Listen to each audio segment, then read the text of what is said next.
This is the Black Empowerment Show with Sista Shanice, giving you an African-centered worldview perspective. Keep it locked this way, it's the real deal. Bucky Josada. But that thing, play by the great king.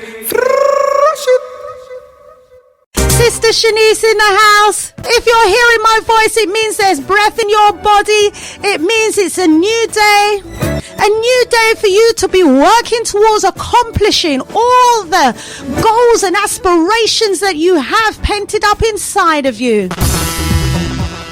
Tune in to Sista Shanice on Galaxyafiwe, the only de-brainwashing station. Every Wednesday for Black Empowerment shows and alternative Saturdays for the community talk shows from 10 a.m. through to 1 p.m. Join the discussions, join the debate, and get involved. You can tune in via www.galaxyafiwe.com, or for Android phone users, go to Play Store and download the Galaxyafiwe app, or find us via TuneIn in the app. Sista Shanice in the house, in the house. Galaxyafiwe, providing a platform for the voiceless to be heard. Spread the word.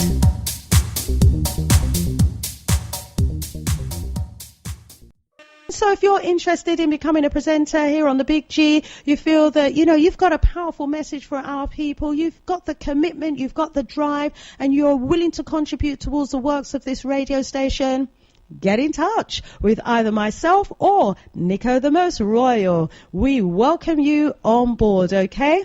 So I want to thank the entire Galaxy management team for all the works, and actually we had a management team meeting just last night, and one of the decisions we made that I'm pleased to announce is that we're actually going to be inviting members of the community who've got events, who are organising community activities and initiatives and want to get, a bit of promotion about the event. We're going to start running promotional jingles about community activities and events for a small contribution that's going to go towards the running cost of the station, okay? So if you're interested in taking advantage of that opportunity, that's a new door that's going to be opening up for our community, okay? As you know, we've got a long-standing objective not to run, adverts, so we're not going to, go too far down that road, but we are going to be opening up to sponsorship, and you will get,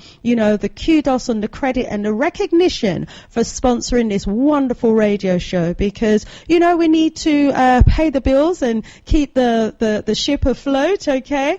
And that does actually take some financing and resourcing. And so, we want to support you as we always do, but we also want you to be able to support us back as well, so that we in turn can contribute towards the works that need to be done here on the Big G in a financial way, okay?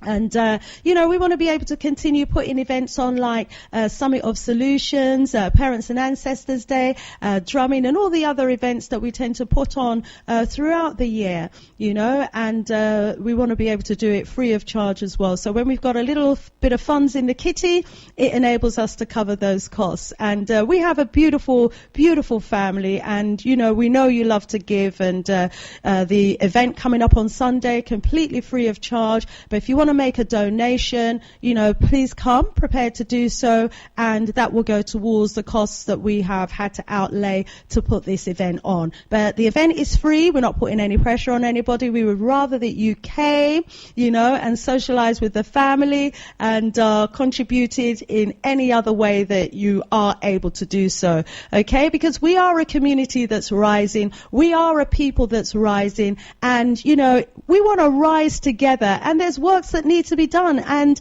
in this society, as we know, it does take those bits of paper for us to be able to rise and do all that we need to do and want to do in order for us to rise. And talking about, us rising as a people, actually, let me play you a clip from our dear sister Angelou. You may write me down in history with your bitter, twisted lies. You may trod me in the very dirt, but still like dust, I'll rise. All right. Does my sassiness upset you? Why are you beset with gloom?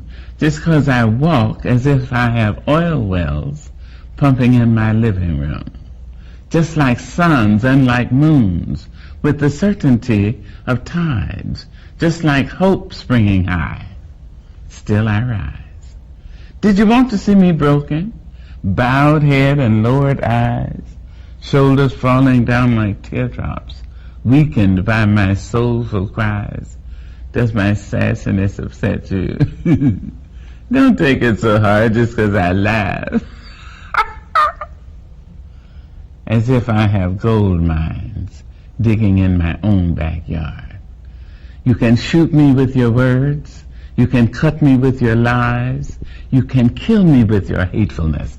But just like life, I rise. Does my sexiness offend you? Oh, does it come as a surprise that I dance? As if I have diamonds at the meeting of my thighs. Out of the huts of history's shame I rise. Up from a past rooted in pain I rise. A black ocean leaping and wide, welling and swelling, I bear in the tide. Leaving behind nights of terror and fear, I rise. Into a daybreak miraculously clear, I rise. Bringing the gifts that my ancestors gave. I am the hope and the dream of the slave. And so, naturally, woo! We rise! There I go rising. What a beautiful, beautiful poem there by our sister. Oh, so wonderful. Rising up, Professor Maya Angelou. And that was a wonderful recital of her poem there that was published back in 1978. And that's a beautiful thing about when you do poetry, when you do music, it's timeless. It's called Still I Rise. And I'm sure that our children's children will be enjoying the lyrics of that particular poem. And, there's so much of our history that we can pack in poems, that we can pack in songs, that we can all relate to. And our poetry and our music is so, so important. Hence why, we need to keep hold of it. We need to keep control of our music. We need to keep control of our poems. We need to keep control of our dance. This is all part of our culture. Our music, our dance, our poetry, it's who we are.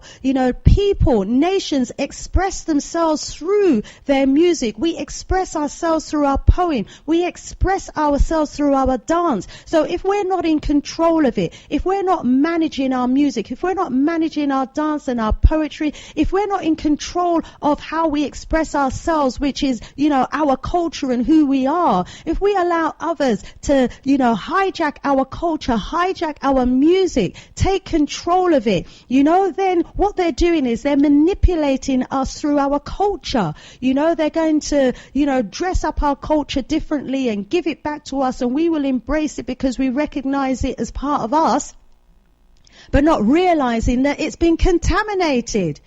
So let's stop allowing others, to take our music, to take our culture, to take, bits of who we are, and sabotage it, to dilute it or to fragment it or to poison it and give it back to us, worse still, to give it back to our children. Let's try and keep hold of our music, keep it true to who we are as a people, and keep it true to that spirit of advancement and upliftment that we are aiming for. Okay, so we are a people who have come a mighty, mighty long way, and we sure do still have a mighty long way to go. But the beautiful thing is that we are rising. As Etana, put it so beautifully at the top of the show, I rise. And as I rise, you rise. As we rise, Africa rises. As Africa rises, we all rise. And that's why I'm excited about SOS and the whole theme of Summit of Solutions. certainly looking forward to it. So, as I was saying before, we are people, we were born strong, and why were we born strong? How do we know that we were born strong? We just have to look at our history, see where we're coming from. Just remember the kingdoms, the empires, and the glorious cities that our ancestors built, that our forefathers built, to make us realize how strong we are. Just imagine, somehow we knew how to lift huge boulders. We could elevate huge boulders, and there's evidence of it all over Zimbabwe and the southern parts of Africa. Those huge boulders, we put them on top of one another like we would place Lego on top of one another, and to this day, they don't know how we did it. And sadly, a lot of us, we've lost the knowledge of as well of how we used to elevate and lift those huge boulders, how we would build cities and kingdoms, out of granite rock without any mortar, and these these walls would stand, for 20, 30, 40 feet high.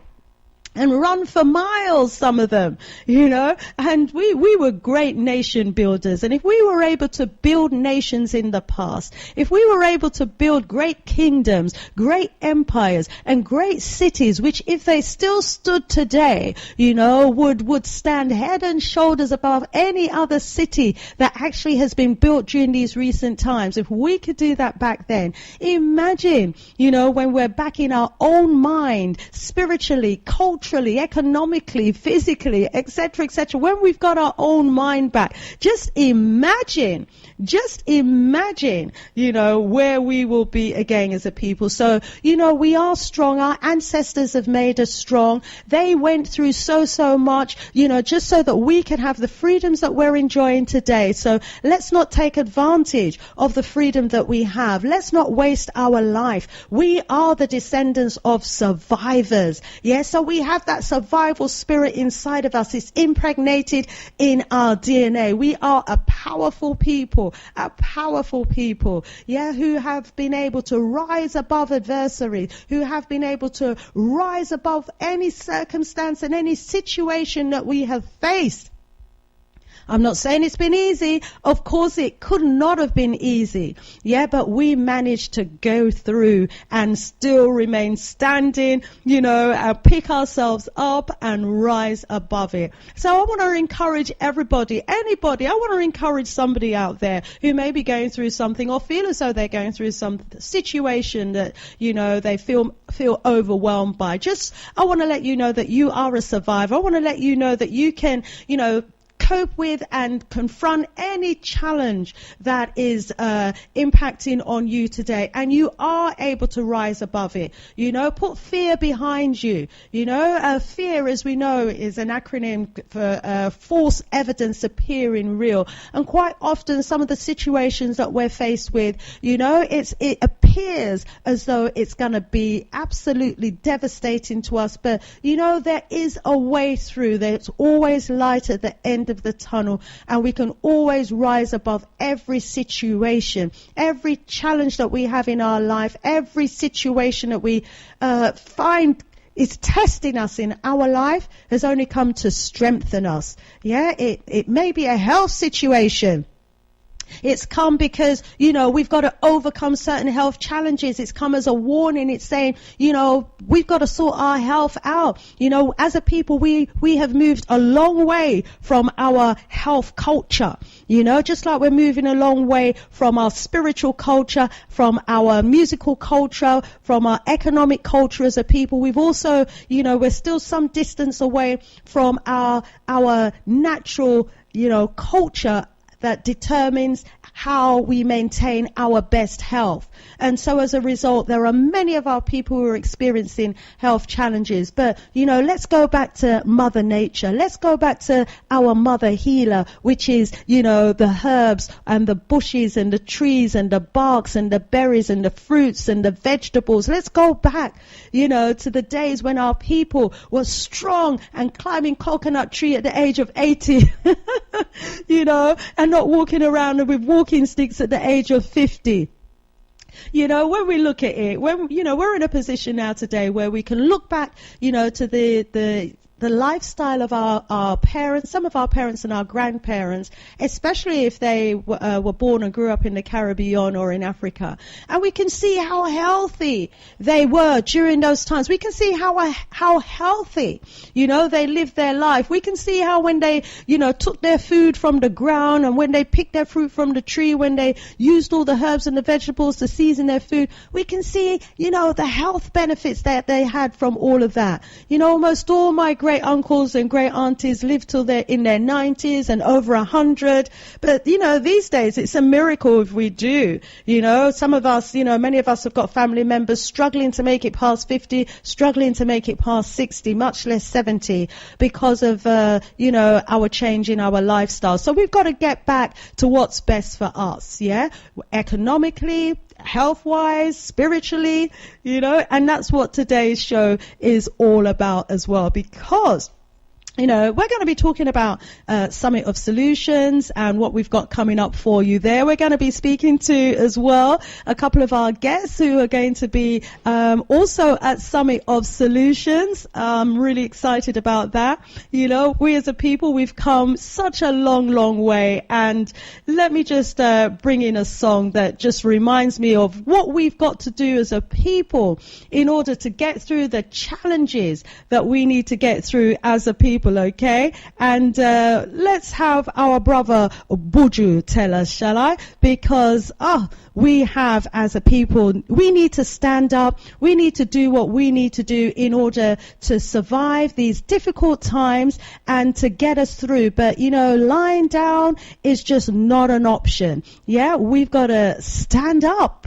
and defend our rights. Let's bring in Buju, who says it so wonderfully in song.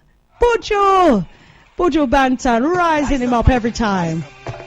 Rise up, my people, rise up. Rise up, people. Buju, I say, with a rise up. Every man, woman and child, every nation.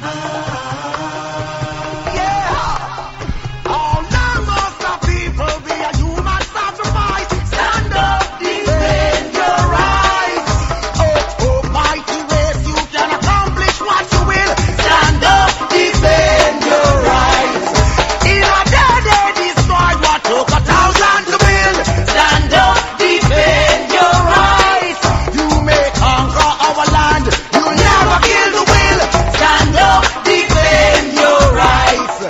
Liberty and democracy are truly expensive, can even cost your life. And those who stand for nothing fall for any little thing. Father, heal the blinded eyes. The immortal advantage taken up my people. The heavens heard the cries. Savior, our calamity is so great. Patiently the humble wait. How long must my people be that human sacrifice? Stand up, defend your rights. Oh, mighty race, you can accomplish what you will. Stand up, defend your rights. That's right. We are a mighty people. We can accomplish what we will. Rising up. Buju Banton there. Buju Banton every time. We are a mighty people and we can accomplish what we will. Also the words of the great Marcus Messiah Garvey as well. Yes, so, you know, we've got to stand up. We've got to defend our rights. We've got to keep, you know, pushing as a people so that we can continue to rise as a people, because we are rising indeed. And so, as Buju was saying, you know, we've got to stand up, we've got to defend our rights. And so, you know, more power, more strength to all of those who are out there defending their rights, who are standing up, who want to be the change, who are about making the change that they want to see from us as a people tomorrow. So rising up, the entire Galaxy family, for the great works that you're doing on a daily basis out there, and rising up our brother Buju Banton for the wonderful wonderful lyrics in that song there, reminding us that we are a mighty people, reminding us that we can accomplish what we will, reminding us that we must stand up and defend our rights. And, that's what we've got to be about during this dispensation. So let's flip back now, shall we, to Summit of Solutions. It's coming up this Sunday. Family, you asked for us to, you were like ringing up, when's the next Summit of Solutions? We need another Summit of Solutions because we need to come together as a community that, we need to, Summit of Solutions is happening this coming Sunday, the 15th of March. And I'm certainly looking forward to seeing you all there. It's going to be at Classics in Tooting-Bec. Some of you might think, that's a bit of a distance, but take the tube. That's the best mode of transport. Just take the tube to Tooting-Bec, because when you come out, it's about a 2-minute walk. You just cross over the road and walk past a few shops, and then you will come to Classic. So it's a really easy place to find, okay, in Tooting-Bec. It's going to be a wonderful day. It's going to be an action-packed day. And as you know, we've been speaking to some of the guests that we've got lined up for our Summit of Solutions. So if you've missed some of those guests that I've interviewed before, then just go to my SoundCloud and you can hear about the Back to Motherland movement by our sister Yah, okay, that hand-holding project that's supporting people who want to return back to Africa. There are already more and more Black Americans who are returning to Mama Africa land, and she's providing support for them to establish themselves, establish a home, and to establish businesses on the motherland. So we heard from her. We heard about her financial assistance program, and hopefully some of the family have actually invested in that. You just contribute as little as $1 a strong, and it's going to contribute towards 100 people being relocated. We're living the Marcus Mosiah Garvey dream. 100 years ago, this is what he was talking about. We're living it now.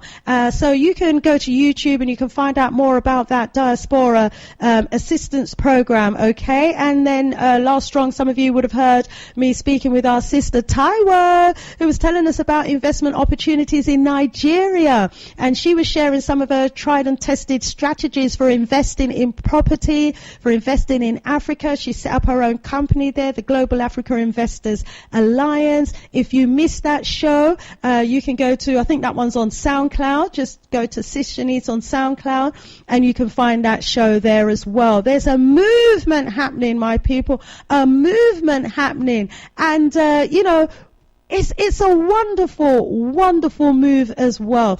And not only is the move happening amongst the Americans, it's also happening amongst us here in the UK as well. And I have on the phone none other than one of our very own galaxyafiwe presenters who is in the process of making a move, who has made a move, and is going to be sharing with us, some of his experiences so far. Our brother, Jamenyah. Rise up, brother. Have we got you on the line? Yes, you have, sister, brother Jamenyah here. Ah, how are you, brother. sister? Yes, my brother. I am good, and how are you? Listen, I can't complain because I'm here in Africa at the moment, and I'm just looking at what's taking place in regard to the coronavirus in UK, and I'm just so concerned for our people over there. I want to rise you up for keeping our people's spirits up. But when looking and seeing what's taking place, I'm very concerned for our people over there. So we may well have some new listeners who may not be familiar with you, my brother Jamenyah, and you've got a show here on the Big G, and you go by the name of Jamenyah. Jamenyah, that's Jamenyah, right. Yeah. Love it, here on the Big G. But at the moment, as you said, you're out there in Ghana. But, he's I suppose very much a Londoner, but African at heart. And he's been working alongside us here for a little while on the Big G. And in a secular world, I know that you're into mechanical and electrical engineering. And I know you've always talked about wanting to take your skills, wanting to take your energies, wanting to take what you've got to Africa, wanting to take what you've got to Africa as well, and not just put all of your skills and efforts here. So I'm really excited that you're there now. I've been seeing some of the videos. It looks like you've been having a lot of fun. You know, first of all, before we go into Africa, please just tell us a little bit about yourself. Introduce yourself to the Galaxy family. Okay, rise up Galaxy family and all those who may be tuning in for the... Yes, carry on. Okay, what's happened? It seems as though I may have lost my brother Jamenyah. You've certainly gone, my brother. Please do call back. It looks as though you're still on the board, so I'm not sure what's happened there. Are you still there? Okay, we seem to have lost our brother Jamenyah. Please call back, my brother. Please call back again. We've lost you, but our brother will call back, and he's calling all the way from Ghana, so we have to expect, you know, a little spanner in the works sometimes. So our brother Jamenyah is just calling back now. Let's see if we've got him back on the line. My brother, you were just about to introduce yourself, and then the line dropped. Okay, can you hear me now? Yes, I'm hearing you loud and clear. Go ahead. Okay, so I'm Jamenyah. That was not the name I was born with. I was given the name Marlon. I grew up in London, Fulham. I went to Henry Compton School for those from the West London area. So Fulham, Hammersmith, Shepherd's Bush, Ladbroke Grove, Kilburn. Really, those are where I came from originally. But you know, as life goes, we're a people of migration. I've lived in literally all parts of London and outside of London as part of life. I used to be Christian. I used to be a Jehovah's Witness. And I served as an elder in the congregation of Jehovah's Witnesses for a number of years. But due to not being able to agree with what I was learning and had to teach, as I tried to study to make sure that I did all things without hypocrisy, I had to leave there. Mm-hmm. Africa has always been something dear to me, but I didn't appreciate exactly how serious Africa was to me, because Africa is me. And you know, growing up, we always used to watch documentaries and people, missionaries coming and talking about Africa. But in regards to my part of Africa, that's really happened over the past, seriously, 5-6 years, appreciatively. Really shifting and appreciating just how important we are to Africa and Africa is to us. So I had the privilege of being associated with the Black Father Support Group, which is how I got introduced to Galaxy. And I also sent some information about myself to you, Sista Shanice, which you translated to management, and I really appreciatively was included to come onto Galaxy. Mm-hmm. So my particular background is mechanical and electrical engineering. I do that as work. I'm an SME. It's an okay company. I'm not going to pretend it's bigger than it is, but I have a company.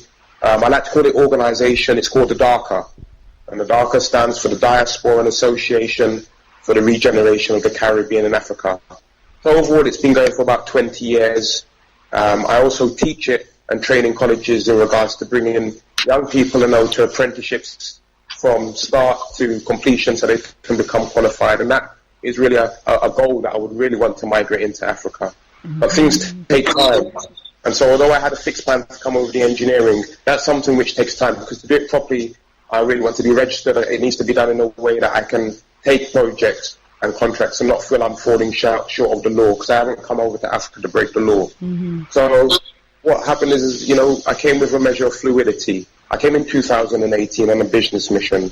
I looked up on YouTube and I looked at so many videos of many people, and I have to say it was primarily sisters who were coming and sharing about what could be done in Africa. And I finally found one that with what she was saying and with the reviews and the footage that she done, I felt she seemed viable. So I went on this business mission in late 2017, and I thought it was very good. It was very well organized. They showed what could be done in Africa, and then she arranged for a business mission to come over to Ghana. And so I came over later that year. I spent and invested the money, and we went to a number of businesses and also government offices. The Ministry of Agriculture, the Ministry of Tourism, the Ministry of Finance, the Blue Skies, who is the biggest producer of pineapple juice, which is what we're going to come on to. A whole host of government institutions and in reputable businesses. It was for a week, but because I was so touched, not just by the business, but by being in Africa, I wanted to go and get to know the people more about whom I had been introduced to. And I spent time there and I got to know them. And then one in particular was a farmer called Albert, who currently has 100 acres and is trying to expand to 1,000. The government is given all the materials needed for them to expand, but they have to find their own investors. Now, I decided to take that calculated risk after doing my homework, after speaking with him, after seeing him, after meeting his family, his operation. You know, I decided to take those few pounds and take that calculated risk. Many thought I was foolish, you know, to do it. I've lost my money, you know, haven't you heard of how many people lose their money? But because of how he had presented himself, I believed him to be trustworthy. And to be honest with you, that investment paid off. I got my money back and my returns. And now I've done it, I'm trying to open it up and share it with others, because this is something that I myself through my company have done. I'm still in contact. He's busy. He's trying to expand. We're actually moving now into value addition of taking the pineapples and producing juice. And that's what we're really about, because this juice is better than Blue Skies. Let me explain who Blue Skies are. Blue Skies are the biggest pineapple distributor here in Ghana. This is an English soldier who left here 30 years ago. He married a Ghanaian. He set up a pineapple factory, and nearly the majority of pineapple farmers sell him their pineapples that he makes into value addition, ships it to Waitrose, Lidl, all across the world, and they get their peanuts, and he makes massive profits. So they're trying to obviously have more Ghanaian-owned business, and this is what we're trying to do and get through now. So what am I talking about here today? Well, my brothers and sisters, I'll be honest with you, there are a host of investment opportunities. And it's not just about investment, because sometimes it can sound like we're just talking about money. No, it's about us helping our people with the little bit that we have to be able to kickstart to the next level, so that they can in turn help us go to the next level that we would not be able to do without them. You see, they have the land, they have the real wealth, and they have the means, agriculture, and the knowledge to be able to progress things in a way that we don't. But what we do have... Oh, we've lost you again, my brother. You'll realise in a second, and our brother will call back.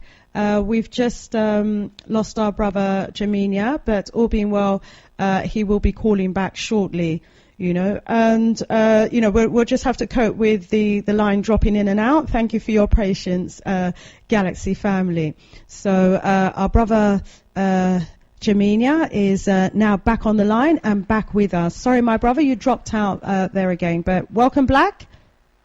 Thank you. So what we are looking at here is an opportunity to invest in a genuine African business, which is run by Africans, which is worked on by Africans, which is a beautiful business to be able to contribute to and to make financial returns.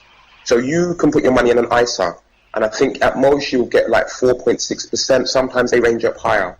Or just from starting in 1 year, you can get 10% return. You know, there's no way you're going to get returns as high as this. For 2 years, you get as high as 12.5% accrual each year. So after your 2 years, you'll get 25% return.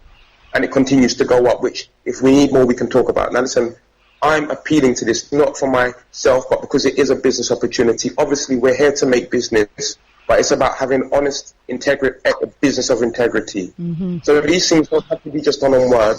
I know the Summit of Solutions is coming. I will hope to arrange so that we can have a conference call so that you can speak to not just the pineapple investor, but there are others. I don't want to overwhelm my brothers and sisters too much, because there is so much opportunity here. But the pineapple one, because I've done it, and because I know that it's safe, because I've got it contracted as well. I went and I got a lawyer over here that I met on the plane, lovely sister.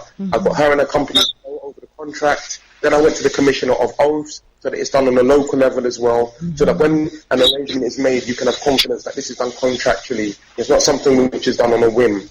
So I've set the framework and the pattern so that it can be reproduced. Wonderful, wonderful words, my brother, while you've been over there in Ghana. Thank you so much for searching out the opportunities. And, you know, you can hear what our brother's saying. He doesn't want to overwhelm us because there are so many opportunities. And, you know, rise yourself up as well for, you know, testing out the opportunities before bringing it to us. And I know what you're saying when you know, investment isn't our word. I suppose if I was to use a word, I'd say it's nation building. This is what we're talking about, nation building. We're talking about us, you know, building factories and owning those factories, controlling those factories, having more control over, you know, our produces and what we grow on our land in Mama Africa, who we sell it to, where we sell it to, what goes in our produces, what goes in our food, and what goes in the drinks that we drink. You know, this is the control that we need to have. This is the control we need to be taking back. And this is, you know, the control that we are in a position to give back to our brothers and sisters on the Mama land. And as we give back, they give back to us as well. We're able to do so much more there, and by working with our brothers and sisters, than we can do here in the UK. Is what we've been talking about for ages. And so it's great that you're out there. You know, as the family knows, I've been out in Zimbabwe as well, and I've been doing, you know, my research on the ground. But you know, I wasn't going to come to the family with something until I was feeling as convinced as you are feeling about this pineapple business initiative. You know, I've tried and tested as well, and, you know, I've not come back yet feeling that I've actually, you know, got the one. I think I've got one that we may be able to look at going with as well, and I'll be presenting that at Summit of Solutions as well. That's the goat farming one, and we've got a number of other opportunities that others will be presenting as well. But, you know, we might have to just spread our risks. You know, we might decide that we're going to, you know, spread our risks. I think that's what I'll be doing. But, you know, I'm feeling excited about this one, brother Jamenyah, you know. So, as you were saying, you went out there in 2018, you met the farmer, you know, you invested in the farmer, you've gone through now the whole pineapple from growing to harvesting to you know, and to getting back your returns. Do you want to talk us a little bit through the process of farming pineapples and what it would look like that's going on?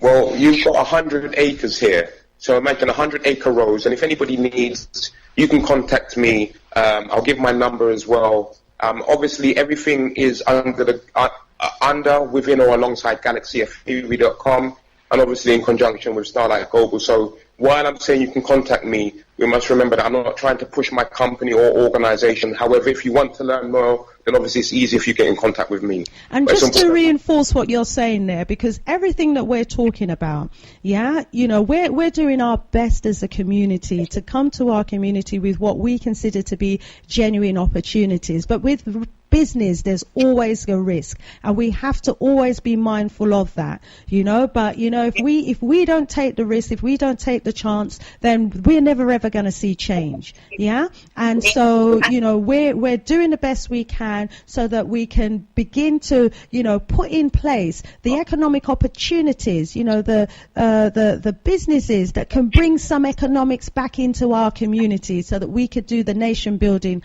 that we want to do.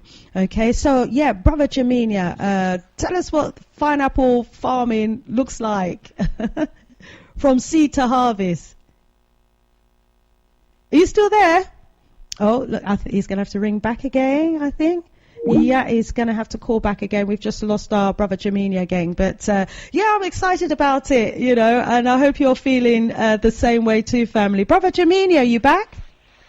I'm here. Wonderful. Yeah, so, you know, give us a bit of a visual about the pineapple farming process. How many jobs are we creating, you know, for 100? I think 1 acre is about the size of a football pitch. So 100 football pitches, yeah, we're talking about here.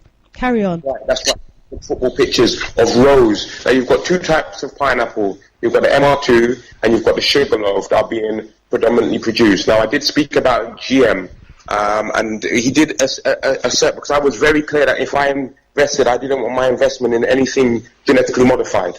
It had to be in the natural Ghanaian produce. So that's key in regards to this business. Can you hear me? Yes, my brother, listening to you. Yeah? Yes. So making sure there's an investment in naturally organic Ghanaian produce, because if we're going to invest, it has to be for the benefit of Africa. So there's rows, they're done in furrows. So it looks like corn rows, but look at them as pineapple rows, you know? Yeah. And with them, it's a 12-month period of growth. However, it takes 3 months from that 12-month period to really get everything turned around in regards to finally ripening, packaging and sending out. So altogether it's 15 months. However, Albert has matured.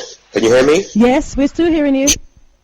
Well, that the investment takes place within a 12-month period, 24 months. Now, when you look at the rows, you see them growing from obviously small fruit upwards, and they point upwards, don't they? The bushes are coming from the ground upwards with the pineapple in the center, and you literally take it, twist it, and cut it. Now you do a test on it, a sugar content test, and that's what shows when the pineapples are ready. So you're looking at a 12-month period, and that's why the investment are done in minimum periods of 12 months, just because it takes 15 months, but 12 months is the period that we're working within, and we will absorb the 3-month period of the money to be made back, but at least, you know, in 12 months you'll have your money back, so it feels more regularized, and people know when that 12-month period comes, their money's coming back.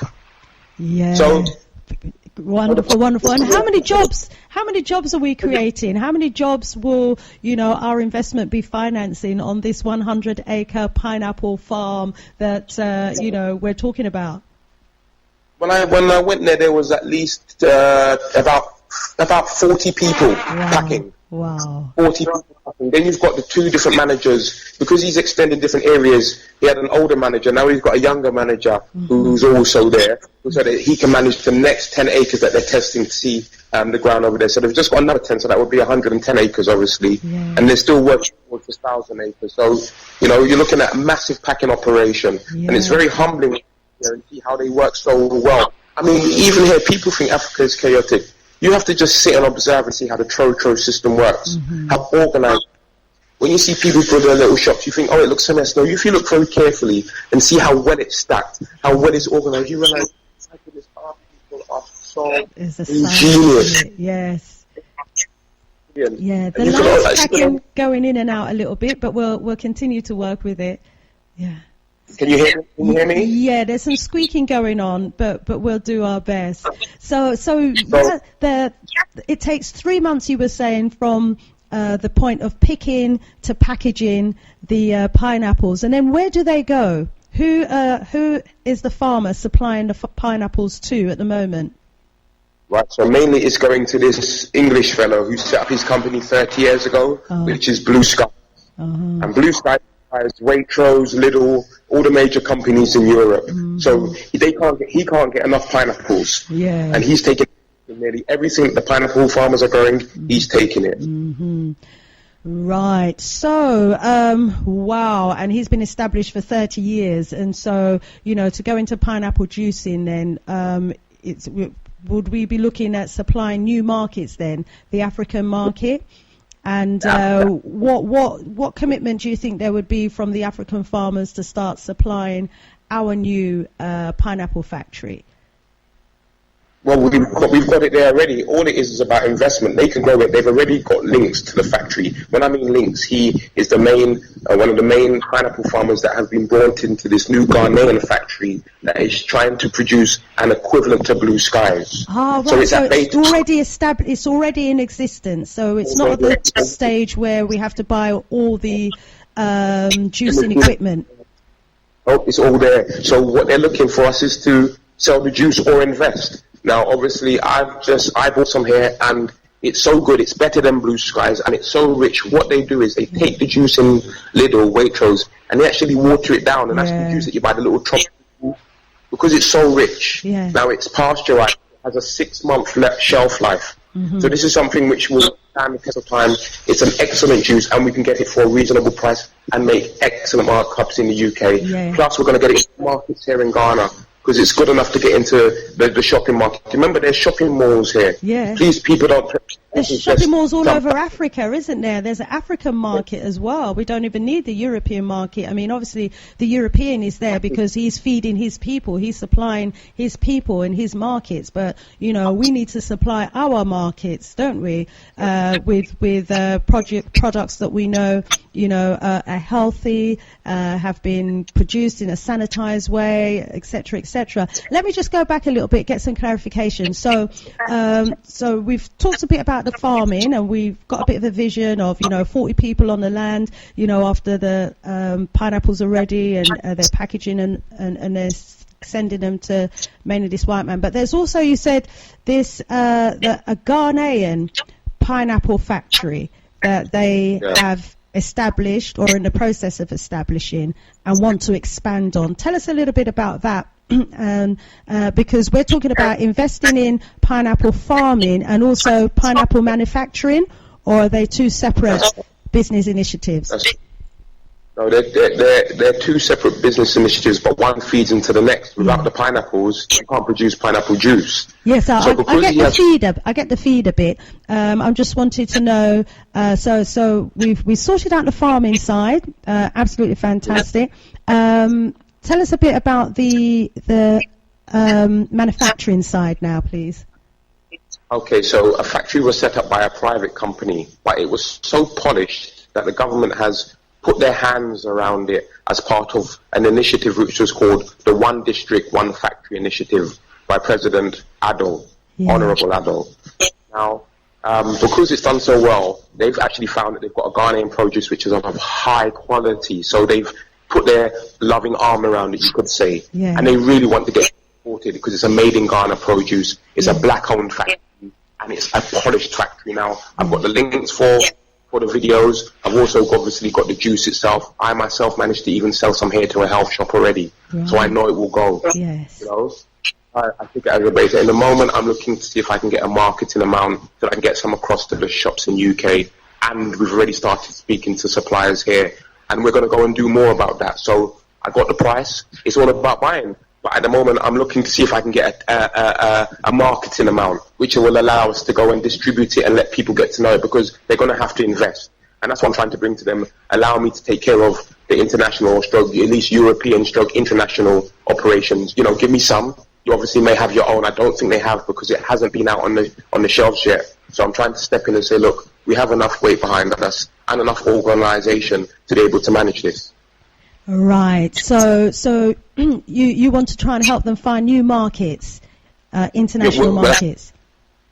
Well, if we get it into England, it is international straight away, isn't it? Yes. And if I get it across to Nigeria, which we're in discussion, then it's international. Right. Yes. So it starts with one country, but it's still, and even here in Ghana itself, it's still business which is making money for us. Yes.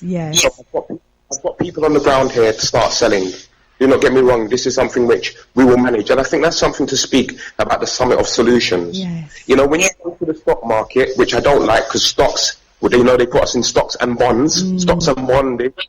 But when you do go to those environments, what do? You invest in a company, and the company takes the money and looks at a number of investment opportunities, and they invest them so that you get your best return. Yeah. So for those who are able, or even those who are able, what you can do is you can allow us through Galaxy to act as that facilitator. We've got the ACU there as a bank, haven't we? And we can make use of to be very careful. Now, those things will be open to discussion. You know, the difference is when you go, you don't really know much about the company. You've got to do your research. No, when we sit at the Summit of Solutions, we show the companies which we are investing in, so you understand exactly where the money is being apportioned. Yes. And then on their private levels, what your investment agreement is, that's yours. But everybody knows exactly where the money is going. Yes. And we have regular, you know what I mean, see progress. Plus, I'm very good. I make sure that written reports are given so that everybody gets at least a document on WhatsApp or the email to say this is where we are, a little spreadsheet, you know what I mean. Eventually, I'll get it online so that I've got a website so that you can just go online and be able to access it and see what's going on with your investment. So we have the nation building, not investment. And that's not about, that's if it's my website or we make one via Galaxy Summit of Solutions. Yeah. Allow us to manage it for you, our people. Yeah. Allow us to do it for you. Yeah. Ask for. Sounds great, sounds great. Brother Jamenyah, let me open up the lines and let me rise up some people who've been WhatsApping me while we've been speaking as well. Yeah. So I want to rise up Russ iTech. He's saying great pineapple sounds like Queen Sugar. Great series about an African American family who take over a sugar mill. Okay, there's another story there. I don't know if you've heard about that one. Rise up Russ iTech. Rise up Sister Win, who's locked in as well. Tell him to do tiny sample packets for locals and get their feedback as well. Okay, so there's a suggestion there from Sister Win. Want to rise up the family in the Gambia that's locked in as well. Rise up Sister Julie, who I met in the Gambia at Turntable. She said she's locked in. Rise up Brother Abraham, listening from the Gambia. He loved the introductory rhythm as well. Said he's listening, but not sure if you'll be able to phone in. But my brother, you can certainly text in. Got you locked on. Want to rise up Sister Angie, Brother Abdul as well in the Gambia. Rising up Sister Pam. Also Dr. Bilal gave me a thumbs up about listening in as well. Another amazing man. He is the what would you call him? What's it? He is the equivalent of the cashew fruit. What's his name? Gava is to the peanut. He's made like 46 different produces, yeah, with the cashew fruit. I'm sure if you was to get him to Ghana, he could just substitute the cashew fruit with the pineapple fruit and equally, come up with these 46 range of different produces. I mean, he had like cashew liqueur, cashew wine, cashew whiskey, cashew soap, cashew, he made cashew cake, cashew bread, cashew ice cream. Oh, it was going on, and it all tasted absolutely amazing because, like you say, in Africa, you taste the fruit, you get the taste of the real fruit. But by the time we taste it here in the UK, it's all watered down. Anyway, let me open up the line, shall I, and allow the family to interact, should they want to do so. If not, if they rather just listen, we will continue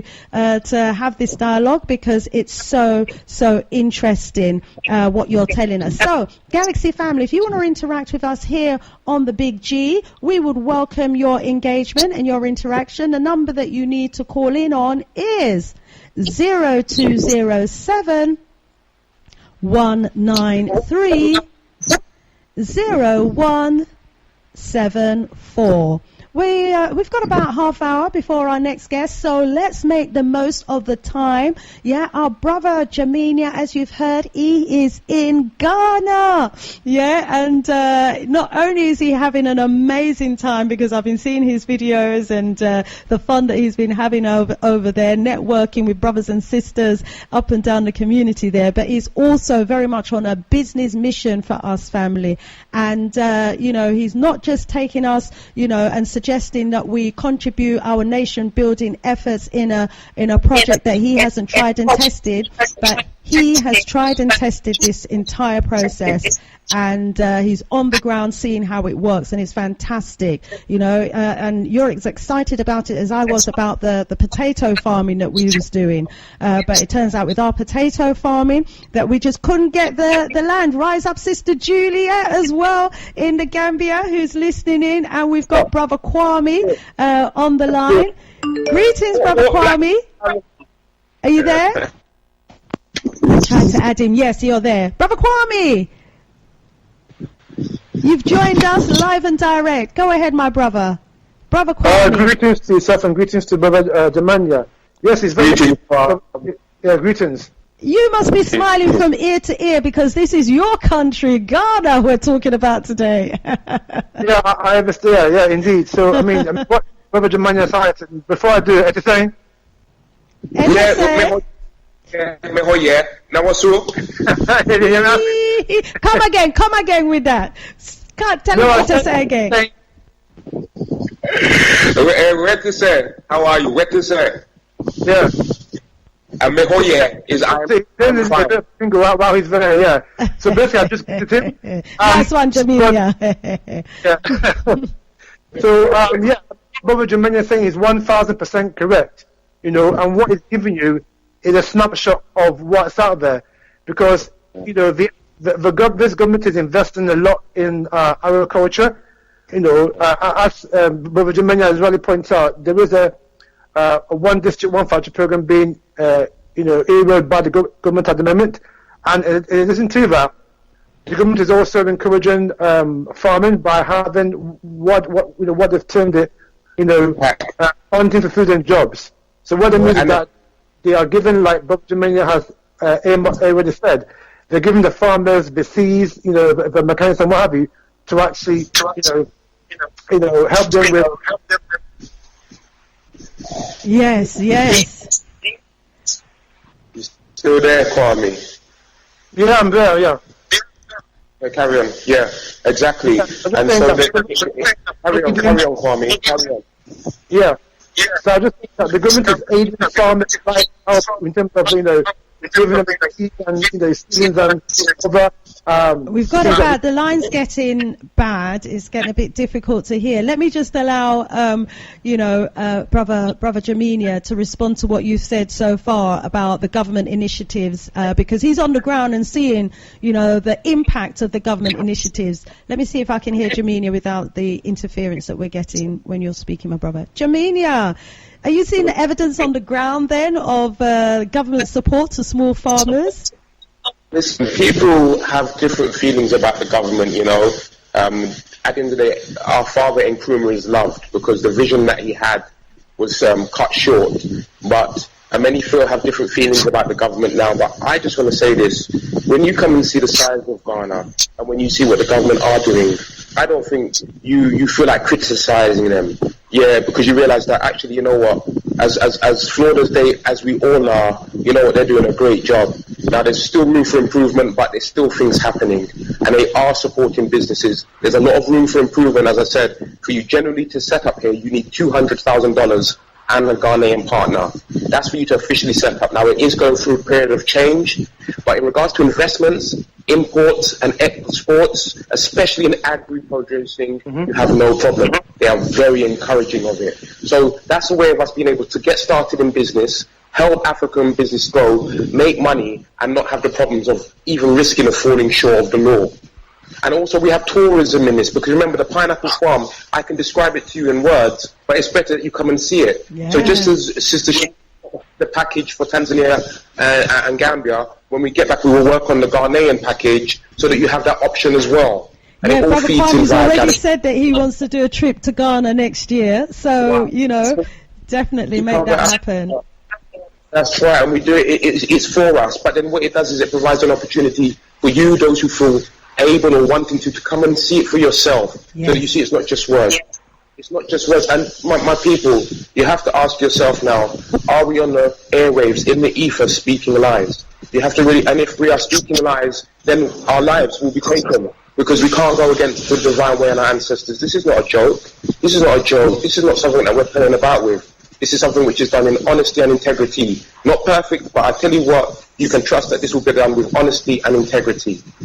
Yes, family. And remember, you know, we've done so many shows where we've talked about governments, European governments, the Chinese government, the Indian government, all, you know, getting their act together and going to Africa to invest in Africa because they see the opportunities there. Even now the EU, without the UK, have all come together, to talk about how they can work out a way of working with Africa. So we've got here, I've got an article here, EU rolls out new Africa strategy to counter China-US interests. So, you know, they all need Africa. Yeah, the EU is trying to work out now through this strategy how they can develop a relationship or not hinder their current business relationship with Africa. They're trying to counter China and counter the US interests in Africa. As we know, the UK have been going it alone, and they're trying to re-establish and rekindle their relationships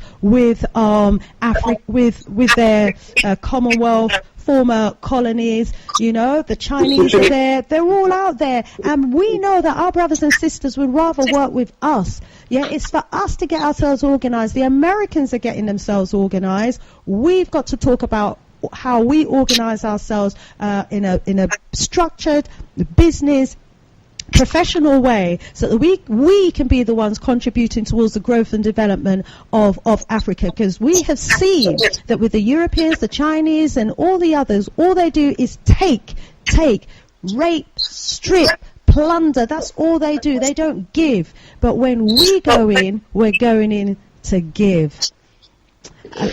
Brother Jamenyah, before you go, let me remind you, from now that you'll need to give out your telephone number. I'm getting messages and inquiries for your number, okay? Okay, so for the Ghana number, it's +233. +233 50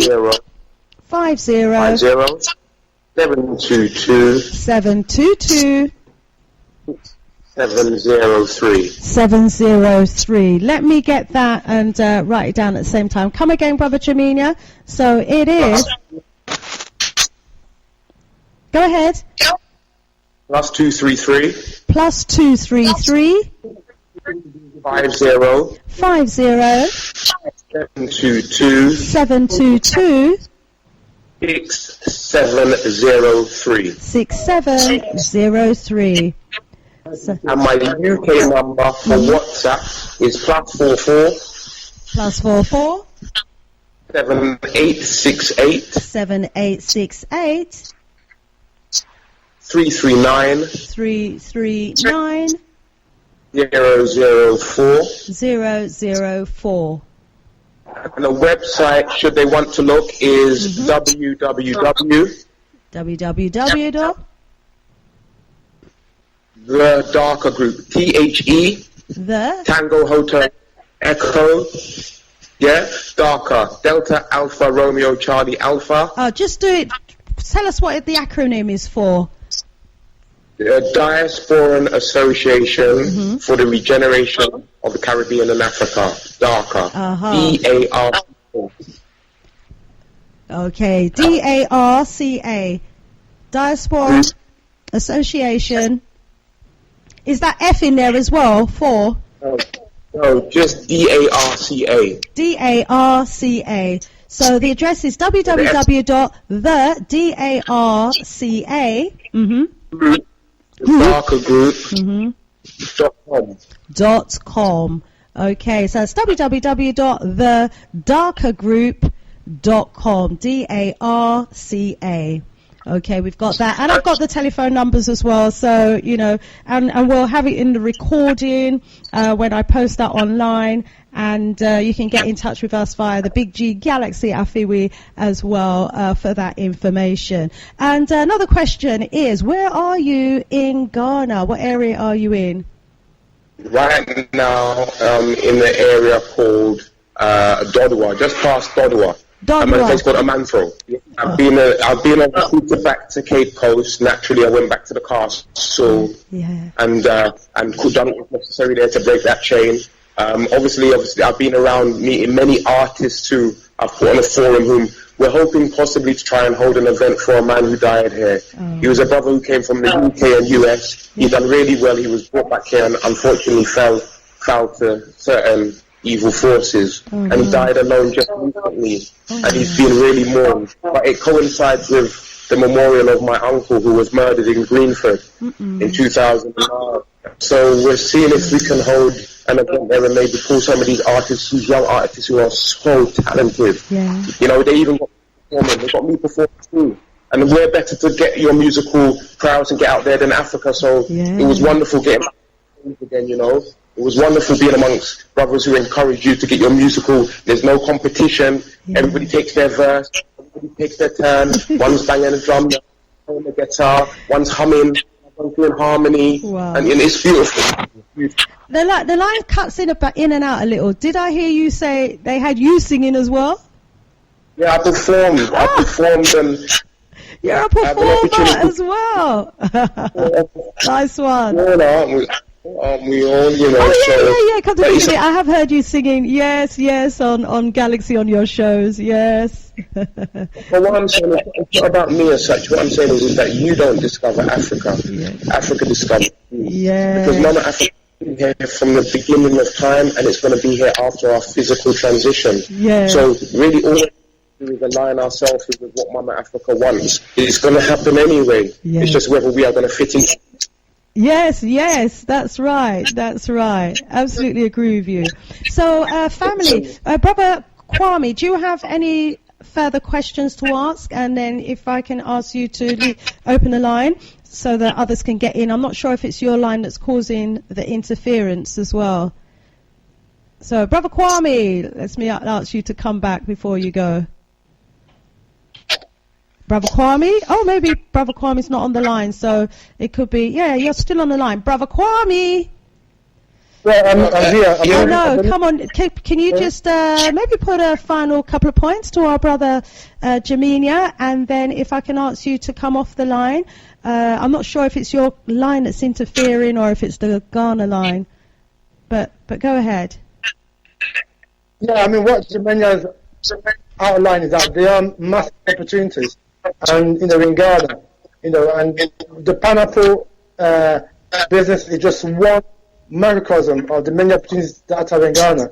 So we have to seize the bull by the horns and help our brothers and sisters and help ourselves by investing, and we all reap the benefits because it's all about nation building. Give thanks. Wonderful. It is indeed. It's all about nation building and us building our nation for ourselves. Thank you so much, Brother Kwame. The line's now open. Brother Kwame has kindly opened the lines so that anyone else who wants to call in and ask our Brother Jamenyah a question can do so. Go ahead, Brother Jamenyah. And also, as well as, I must say that I have been passed on information about, obviously, mineral excavation and deposit, and it's something which is happening right here between us over in Tanzania, and also between right back to London. So there is bigger things here, but everything is stages. Start off with the small and let you see that it works, and then after I will work on the other ones, get them established and do it myself, and then I will feedback, and then each time we can expand. And it's not just me, because I will share the information when I get back, obviously with Galaxy, so that we have more of a management scope, more of a scope, and we've got the team on the ground developing. You really do have the team on the ground developing. Big things ahead. Sounds absolutely fantastic. So, family, if you want to call in, if you want to put any questions to our brother Jamenyah, the line is now open and you can give us a call and do so. The number that you need to ring in on is 0207 193 0174. That's yes. What about our little music? What music? Which music? Is there one in particular? What music? Sorry? Tracy Chapman talking about a revolution. Tracy Chapman. Okay, let me search for that.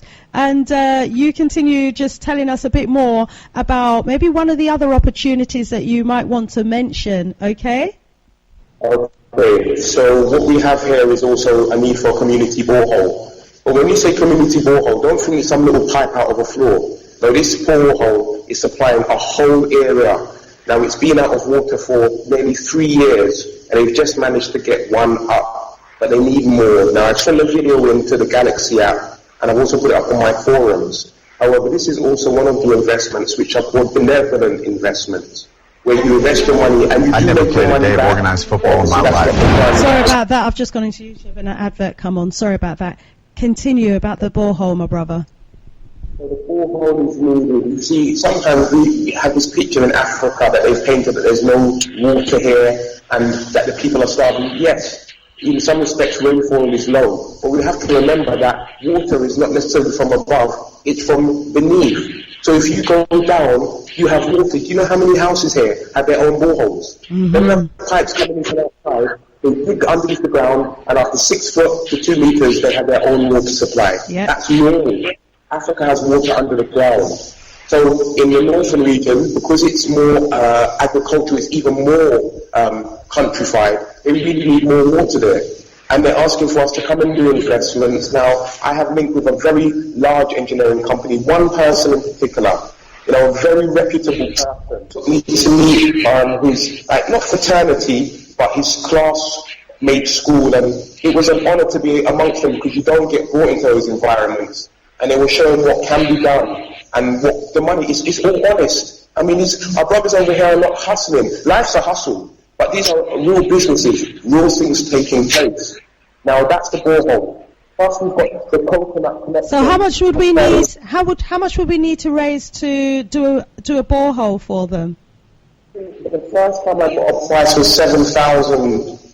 Is that that's US? The first time, but I'm going to get $7,000. That's borehole, that's pipe work, that's everything. Now I'm working on the ground here, and I'm going to see if we can get that better than that. Yeah, man, we can get the community digging, can't we?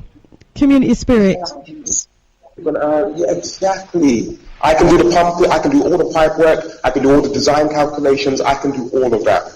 No problem. Yeah. So these things, if we can get them done as a collective, because we're talking about charity here, yeah? We're talking about doing a borehole for them. And, sorry? We could claim back. If we do it as charitable works, we could claim back on the government over here. We can offset it and then get tax relief on it. Mm-hmm. Yeah. So, back in the days, the community spirit that was there, we've got to bring back a bit of that spirit as well, where we're prepared to, do the works on behalf of the community, not necessarily for, large sums of money, but in terms of the benefits, like you're saying, the benefits of borehole. So if all the farmers get together and do a borehole for farmer A, then they all get together and do a borehole for farmer B and for farmer C, say, and we provide all the materials that they need in order to get the pumps and the solar panel that they need to generate the energy to activate the pumps or what have you. So we can maybe look at ways that we could do it a bit more inexpensively, but definitely always looking to see how we can support, Definitely. I will get further on to that in regards to pricing, better pricing. That's why I'm saying it's something which is there, but the pineapple is something I can definitely promote. Yeah. The borehole is something I'm looking into, and there are others. But on the sum of solutions, if possible, what I could do is, if you could allow me 5 or 10 minutes, I could try and do a conference call so that you could speak to the pineapple farmer, the brother who oversees who oversees the water, and Montia, who has the business idea for concept of coconut recycling and provision. Oh, and maybe coconut recycling. Yeah, because I've heard, Ghana, I think, grows the most coconuts of the whole of the western coast there. Yeah, you have to drink coconut water out here. I tell you, when you drink that, it gives you a new lease of life. Eat some coconut jelly, and you're ready to walk another 5 miles. Wow. Wow. Wonderful. We have been given, the richest piece of real estate in the world. Africa is just so rich with wealth. She really, really is. And I think it was Amos Wilson that said, it's one thing to be rich with wealth, but if our minds are not rich with wealth, then that wealth is worth nothing at all. And at the moment we're in a situation where others seem to have a mind, to create wealth and are utilizing our wealth to benefit their creations and to create wealth for themselves. So what we need to do is be the creators of wealth for our people, because as Africa rises, we rise. If Africa's looked on as a poverty-stricken nation, we're looked on as hopeless, helpless, poverty-stricken people. But if Africa is looked on, for her wealth, for her economic entrepreneurialism, for her business acumen, the professionalism, and for the business that she's doing, and gets the kudos for that, we will all also get that kudos. And so...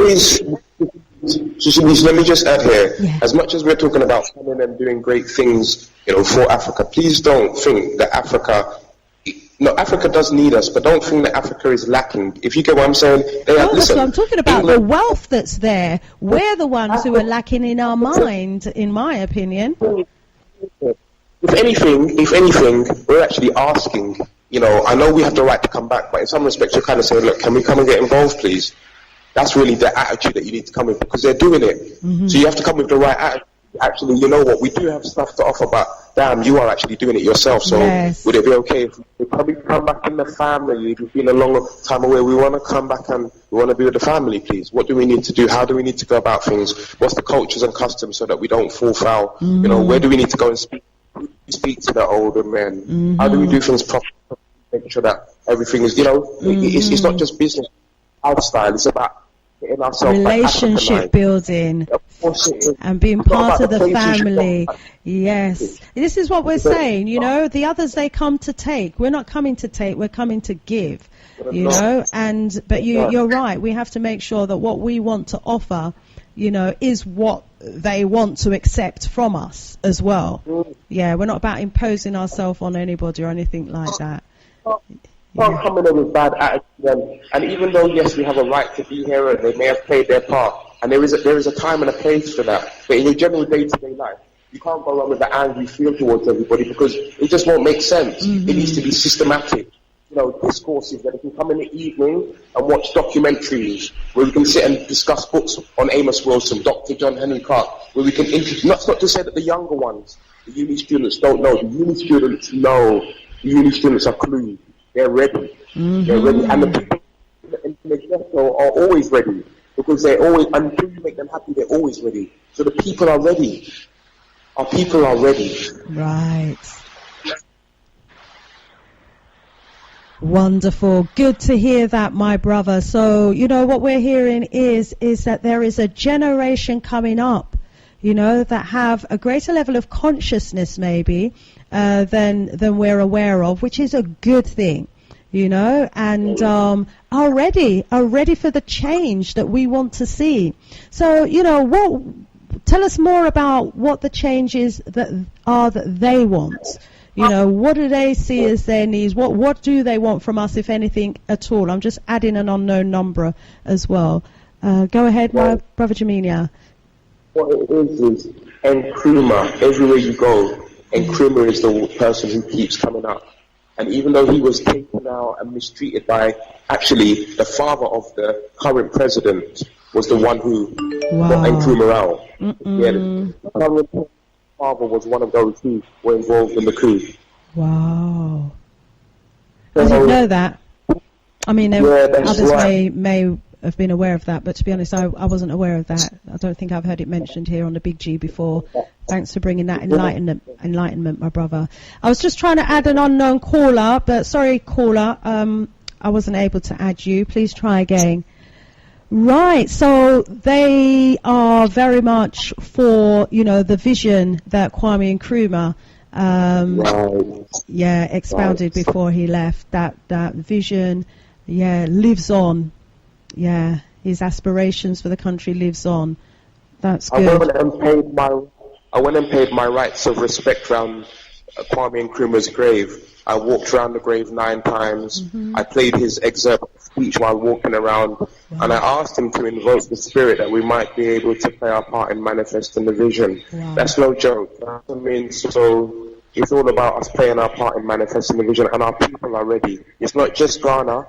Rise up to Niger. Well, Niger is, listen, what did I look up? There's 66 million people in England. There are 190 million in Lagos alone. In Nigeria, 190 million in Nigeria. Yeah. England has 60 million. Yeah. Could you understand? I completely understand. That's why, my brother, I would suggest that we focus on the intra-Africa market, the African market. Let them continue to supply their people, you know, over here. You know, we've got to be providing for our people. This is, you know, they're the ones who have come up with this whole export thing, yeah? Because for them, it's about, you know, exporting our goods out of our country to here where they are, to their supermarkets, to feed, you know, their people. If you walk around their supermarkets, you know, they've got nothing that they grow, hardly anything that they grow here. Almost everything they're getting from, you know, outside of the UK. And they've got us all buying into this export, like we've got to export to them in order to survive. We've got our own people that we need to be doing business with and exporting goods to. So, let's look at our own internal markets. Let's make that as a standard now. I'm willing to stand by that, that I'm going to concentrate on intra-African trade, not international. Yes. I said, I'm going to concentrate on making sure that before we even step outside, I'm going to concentrate on intra. In regards to the UK. And today it's pineapple. Tomorrow, it could be something else, another produce that, we greatly need to be growing so we can contribute towards food sustainability, in Africa. Now, there's a caller trying to get in on an unknown number, but unfortunately I'm unable to add them while you're on the line. We're 27 minutes now past the hour of 11, and got my second guest lining up for 11:30. So, my brother Jamenyah, are you able to listen offline so that I can bring the guest in and so you can quickly come back and respond? So definitely, Charles. I'll be listening in anyway, okay? Oh, wonderful, wonderful. It's been absolutely amazing speaking with you, Brother Jamenyah.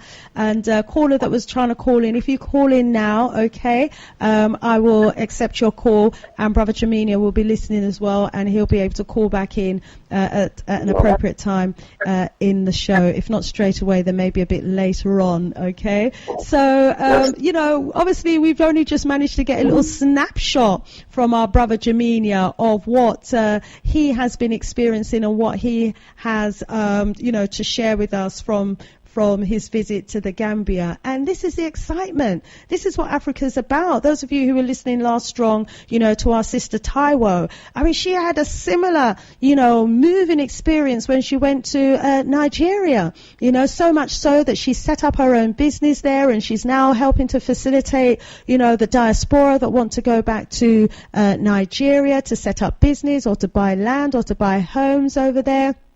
Absolutely amazing. And, Sister Juliet, of Blackseat had a similar, ground moving experience when she touched the mama land in the Gambia, so much so that, she bought land there, she's built her house there, and she's also facilitating people who want to buy land in the Gambia, who want to build home in the Gambia, etc. Absolutely awesome. And then we've got our brother Twin. He's also going to be at Summit of Solution. He had a similar ground moving experience when he visited Tanzania. And I think his proposal is very similar. It's another pineapple farming business that he wants to tell us about as well in Tanzania. And so we're looking forward to that presentation from him at Summit of Solutions as well. And, we financed the goat farming project in Zimbabwe.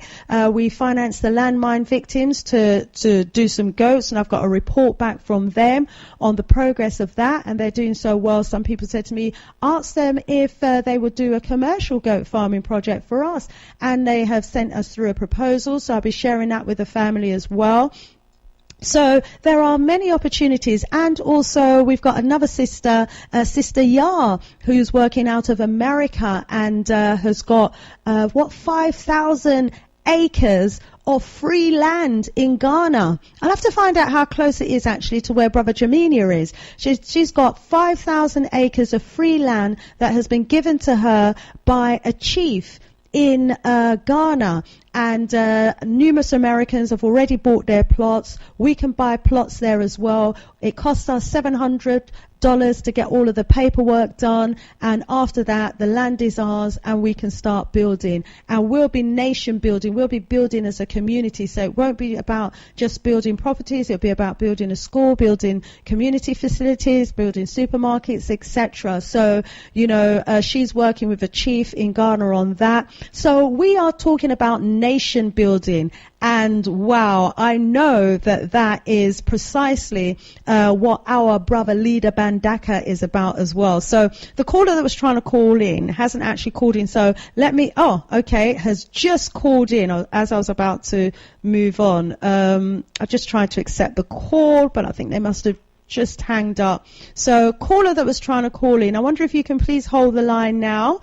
No more calls just yet, because what I'd like to do is introduce our next guest that we've got, and then, you know, when we open the lines a bit later on, we can have more discussions about nation building in various countries in Africa, and we can also talk about, you know, Summit of Solutions, or what it is you may want to speak of. Okay, family? So rise up. So rise up, Brother Jamenyah. Thank you so much, my brother, for sharing with us that pineapple business opportunity and how we can contribute towards the nation building of Ghana through the pineapple farming sector. Absolutely fantastic. Rise yourself up. And also for telling us about, you know, the boreholes that they need over there as well, and what we can do to help and support them to, you know, get some boreholes off the ground. Okay, so it is now 11:31, and I know our brother Leader Bandaka is going to be calling in very soon. He's also going to be at Summit of Solutions. Yes, indeed. And actually, before I go over, I did find a track that our brother Jamenyah was asking me to find by Tracy Chapman.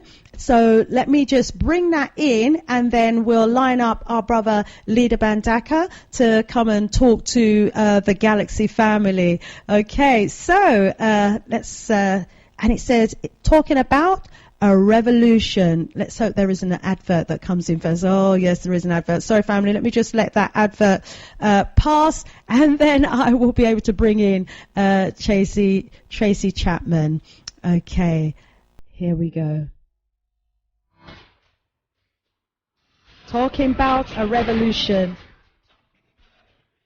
This is for you, Jamenyah, and the Galaxy family.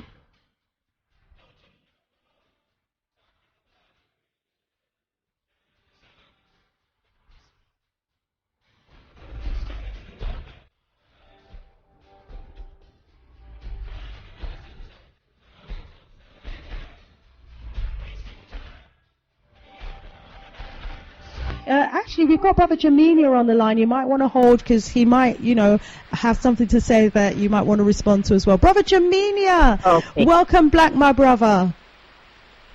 Bless, thanks for having me back. And I also wanted to introduce one of my business partners here from Nigeria. But just to rise up our sister there, what was her name, please? Sister Sesame from Botswana. Sesame, sorry. Sister Sesame. Not a problem. Yeah. It's lovely to hear your voice, Sister Sesame. It's not the first time I've heard you, but, you know, Botswana, ironically, is somewhere of real note, because when I came to Ghana in 2018, because I found out about how challenging it was to go officially through the business that I wanted to, which is engineering and training, including online training. Mm-hmm.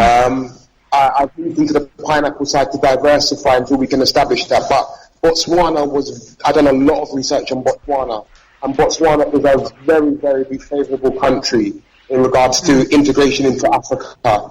You know, its requirements for setting up business are a lot easier than Ghana. The requirements are a lot cheaper than Ghana, and they are very well organised over there, it has to be said. So Botswana is somewhere that was really on my radar, but because I'd come to Ghana, I didn't want to jump to another country without seeing it through here.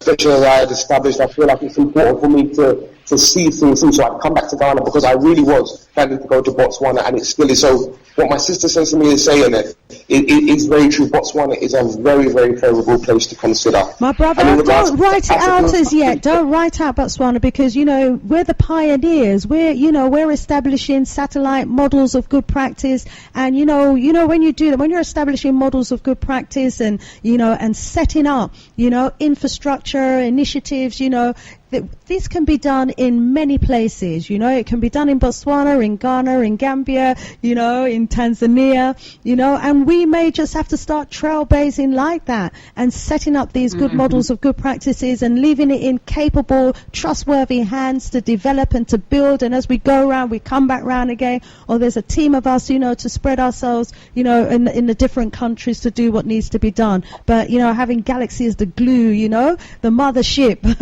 that kind of, gels it all together, so... That's what we're talking about now. If it wasn't for Galaxy, we wouldn't be talking about such things. Don't get me wrong, there are other stations as well. There's a Nigerian station, which is similar in ethos or on the same ether as Galaxy. We want to partner with all of our families so that we have greater global scope. Yeah. But I'd like to introduce a partner. If that's okay. Yeah, go ahead, my brother. Good afternoon. Greetings. Please introduce yourself. What's your name? Yes, I'm Sandra. Sister Sandra. Sister Sandra, welcome to Galaxyafiwe. I'm from Nigeria, and then I heard about Melon on the phone this morning on the radio. You were sounding so nice, and I tell you, in Africa you can get more and more and more things. I overheard a sister talking this morning about the voodoo things and other stuff. I mean, she's just saying the right thing. Right. Really, we really need to know. That's great. That's absolutely fantastic, Sandra. Please share, what we've been discussing with brothers and sisters in Nigeria. Awesome. Yeah, and I will make the recording of this show available online. So, if you wanted to go back to it, if you wanted to share what we've been talking about with brothers and sisters in Nigeria or in Ghana, you can access it online at on SoundCloud. So you just search for Sis Shanice, that's S-I-S Shanice, S-H-A-N-I-C-E, on SoundCloud, and within a couple of days I'll make sure that this program is uploaded so that you can go over any aspect of the show that you might want to do so. You might want to. I would like to in English, and I would like to do so with Nigerian Pidgin English, and I would like to do so in my language, so at least when people can understand me more better. Yes. Fantastic. Yes, it would be awesome you interpreting what we're saying in one of the African languages. Why not? Yes, why not? I can always translate in Nigerian language, Nigerian Pidgin English, which can be used in Ghana as well. It's the common one in Africa though. Then I can still speak it in my local language. Wow, that's wonderful. Brother Jamenyah, make sure you take Sister Sandra's contact details if you haven't already done so. We need to get some of our shows translated. Yes, my sis. And what about the partner station? What about the Nigerian station? Yeah, and then I would like to put in a partner station, the Wazobia FM, which we've not really talked much, but I would like to do that, really. They speak more of Nigerian Pidgin English, which is... Yeah, which every Nigerian can understand, every Ghanaian can understand. Right. Most part of the English country in Africa can understand the Nigerian Pidgin English, which is more common. I think I would like to put in that as well. So when I go back to Nigeria, I would like to go talk to them and then we'll see. Yes, and we can already put them through. And let's look at how we can make the links. Definitely, Brother Jamenyah, definitely, pursue those discussions. Let's look at how we could be making the links with that brother or sister radio station in Nigeria, and how we could be translating some of the discussions that we're having here into a Nigerian language and Pidgin English, so a wider audience can understand what we're talking about. That will be wonderful. I obviously have that link here, but what I may do is just pass you each other's numbers as sister to sister, then you can speak. Yeah, man, that's safe as. Awesome. Yeah. Okay, then. One love. I'm going to hang up and listen in for a bit more, though. But Africa's spirituality is the way. That's the way of our ancestors and the way of our people. The Chinese, they worship their ancestors and their gods. The Indians, they worship their ancestors, their god. If you drive down Westminster, the Europeans worship their ancestors and their gods. Yes, and we taught them how to do that. And they've retained that knowledge, unlike us. Thank you so much, my brother.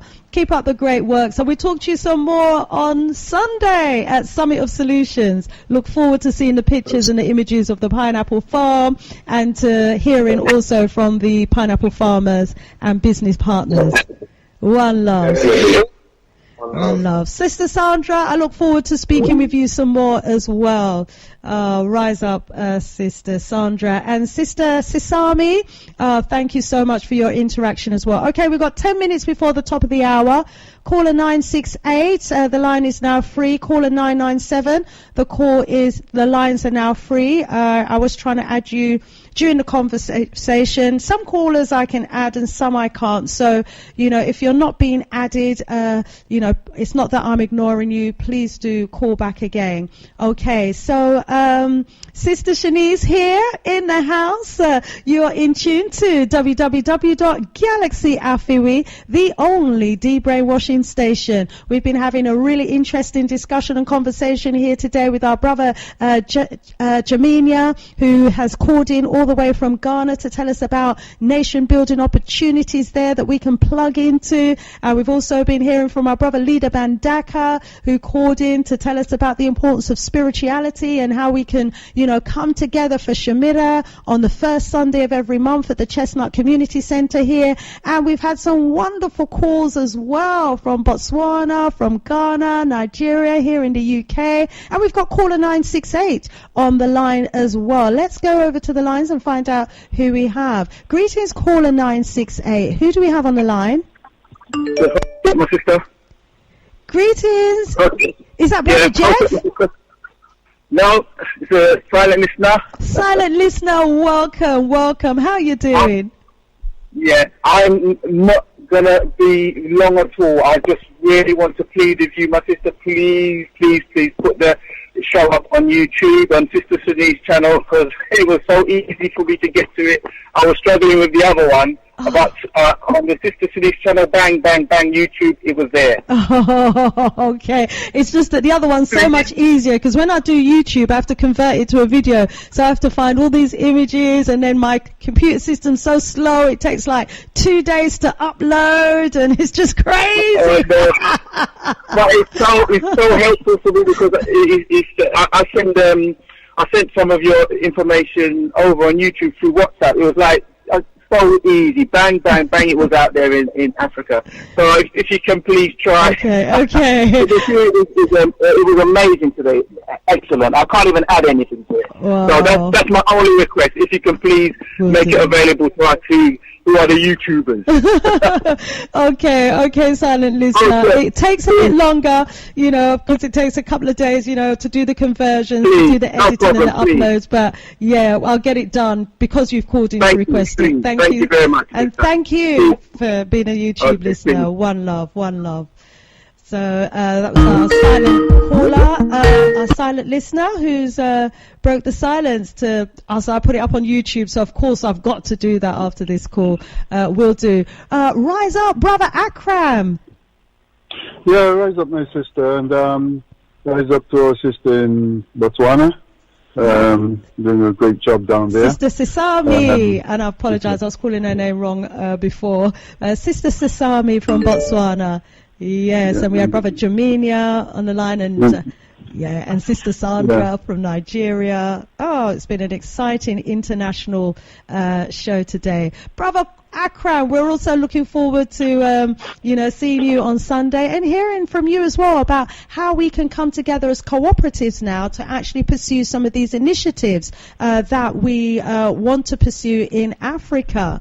So over to you, Brother Akram.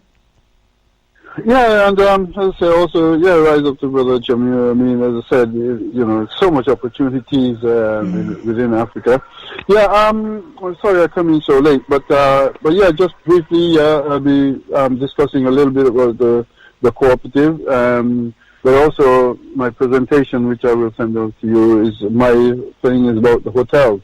And like Brother Jamenyah was pointing out, it's us investing in ourselves, preparing our pensions and whatever like that, because we're putting money into these people's things and expect to wait all 30 years to get something back, when we could be investing in our own things, and maybe after 5-10 years we're then collecting and and much stronger towards our pension. Mm-hmm. So as I said, I want to bring up the hotel project, which I will be presenting at the meeting, as a way of doing that, a way of investment. Brilliant. Because Yeah, we know only too well that Africa is a very popular tourism destination, and most of the hotels and the guest houses are not owned by us. It's not owned by Africans. They're owned by Americans, Europeans, Chinese, Indians, the Lebanese. They all own these hotel complexes up and down the Caribbean and also Africa, and we need to own our own as well. Mm-hmm. Well, I tell you, when I went to South Africa just over 10 years ago, and the hotel that I booked with the person was from where? Nepalese, all the way up in those highlands, and he's gone down to Africa and find a way of setting up a hotel there. Yeah. Yeah. Well, we are rising as a people, and we're rising to the opportunities that are out there, and it all starts with us having that conversation, doesn't it? So certainly looking forward to us having the conversation on Sunday. Hold it there, please, Brother Akram. Let me just bring in Brother Ade, who I've finally managed to add. Greetings, Brother Ade. Are you doing, Sista Shanice? You good? Yes, I am good, my brother. Thank you so much for your persistence. I was trying to add you the whole time. Yeah, I wouldn't agree with what you say. They say all the hotels are owned by foreigners. No. Because I know people who own hotels. I stand corrected. Not all, as too many then. How about that? Yeah, well, you could put it like that, because that's like... Let me put it like that then. That's this generalization, because it's a new development going on in Lagos at the moment under the umbrella of Eco-Atlantic. Most of the money is our money. Most of it is donated. It's from our sources. And most of the richest people in so-called Nigeria invested money there. Even myself was invested money there. It's a project that's going to take, it's going to take 20 years, phase by phase. And a lot of it is our money, Although we do welcome international investors as well. But it's very limited, the investment. We must have up to 70% of control of it, people like somebody like Bill Clinton, the former president of America, he's got investment there, but his investment is very limited, Sista Shanice, Thank you for the enlightenment, my brother, and I stand corrected for generalizing there. You're right. From my European mindset, I can, get the impression that, it's mainly the foreigners that are down there that are building the hotels, etc., etc. But it's not. We're out there doing our bit as well. Our people on the ground are doing an incredible job, and yes, got to recognize that as well. Another thing I want to add quickly is that people should stay away from Italy, stay away from northern Italy, Okay. Because everybody's cancelling flight there, Everybody's cancelling flight. I'm glad you mentioned that. Brother Ade, you might know if you tap into their media. Why is everybody grabbing up toilet paper like it's going out of fashion? What's all that about? Exactly. It's not going to kill the parasite that's affecting the Wazungu, especially. It's not going to. I mean, look. Why are they grabbing up all that toilet paper? What's in their head? Something's been written somewhere. Something's been said somewhere about toilet paper. I don't know what it is, but people are. I've seen all these videos of people grabbing up toilet paper, fighting over toilet paper like it's going out of fashion. Why? Exactly. I find it difficult to answer myself. You don't know. If someone knows, I know it's a ridiculous question, but I don't really tune into the mainstream media, so I don't know what they've been saying to people why they turn themselves stupid over toilet paper. But if you know, please give me a call and let me know. The Italian man that's a businessman that brought it to Lagos, and the authority quickly quarantined him. All right. They isolated. And they're pretty good at that. Yes, they did it with Ebola as well. They clamped down on it quick as well. They took control. And we've got to be that efficient in all of our African countries. We've got to have, the professionals in place and the medical institutions and the research laboratories and personnel, biologists and virologists in place in all of the African countries, so that we're the ones who are in control, of quarantining, testing, etc., etc. They're isolated from our people, Sista Shanice. They are isolated for us. I mean, we Africans, we could be, although it's not as rife in our continent, not at the moment, and I hope it's not. Generally, I'm concerned of the welfare of human beings around the world, but the fact is, I mean, we could be immune to it. Our system could be immune to it. And if your system is not strong enough, it kills you. As simple as that. And they're not even telling us the truth, what is causing the symptom. All they're telling us is that it's going to take a year. By the time a year comes, people will have passed away from it. It's madness, Yes. Absolutely madness, Yes, it certainly is. Yes, my brother. So, yes, I can hear you fine. Are you hearing me? Yeah, I can hear you well. Okay, good. And it's just so important that we do take control and responsibility for our own health. We were talking about the connection of, our spirituality and it being at one with nature, and how we were therefore at one time at one with nature, and at that time, how we had optimum health. And so, a lot of us have because we've abandoned our spiritual ways and we've abandoned our culture, we've also abandoned, how we used to take care of our own health. And because of the indoctrination, there are many of us who think, not all of us, many of us who believe that, others who don't look like us, don't like us, have the answers for all of our health problems. And so look to them for their health guidance and advice. I'm really glad that Nigeria has taken control of the situation themselves. And there's a really interesting story that I heard about via Dr. Mumbi's show, actually. And it's the case of these 13 Canadians who were arrested in Ethiopia for improperly practicing medicine. Can you believe it? Them find themselves going to Ethiopia, 13 Canadians find themselves going to Ethiopia, claiming to be, members of some humanitarian health thing, and were giving Ethiopian people out-of-date medication and also practicing some improper kind of medical, practices in one of the provinces out there, way up in the mountains and the hills in Ethiopia. So, we've got to stop relying on people who don't look like us to be coming into our countries and so-called taking care of us medically. Yeah, and then well done now, a few years after them gone, you see everybody in the area blind, or everybody in the area deaf, or everybody in the area have AIDS, or everybody in the area, and our people don't understand why, and they forget to make the connection. Yeah, we need to stop looking to these people like they're our saviors. Yeah, and that they're the ones who can look after our health. You're right, Sister Shanice. It's all about mindset. Thinking a man that's nailed to a cross, who looks white, blonde hair, blood pouring from his arm, and then in his palm. Can save us. As one of our greats said, why should he look beyond his own, and save us over and above his own who look like him? That not going to happen. He's going to save his own people first. And maybe that's why they're doing better than we are. So those of us who are still, practicing that religion, we really need to, think again. Brother Kwame, I'm trying to add you, but can't add Brother Kwame at the moment. Oh, yes, I've just added Brother Kwame, so I've just added him. Hey, brother, let me speak. Let me hear what he's got to say. How you doing, Kwame? Medasi, Brother Kwame, Brother Ade, I greet you. Yeah, greetings. So, you mentioned about this nonsense called coronavirus, right? Yeah. Listen, but it is a genetic manufactured disease aimed at Asian people. Black people not get it. Because... Of course. Sorry? Yeah, you're right. You carry on because...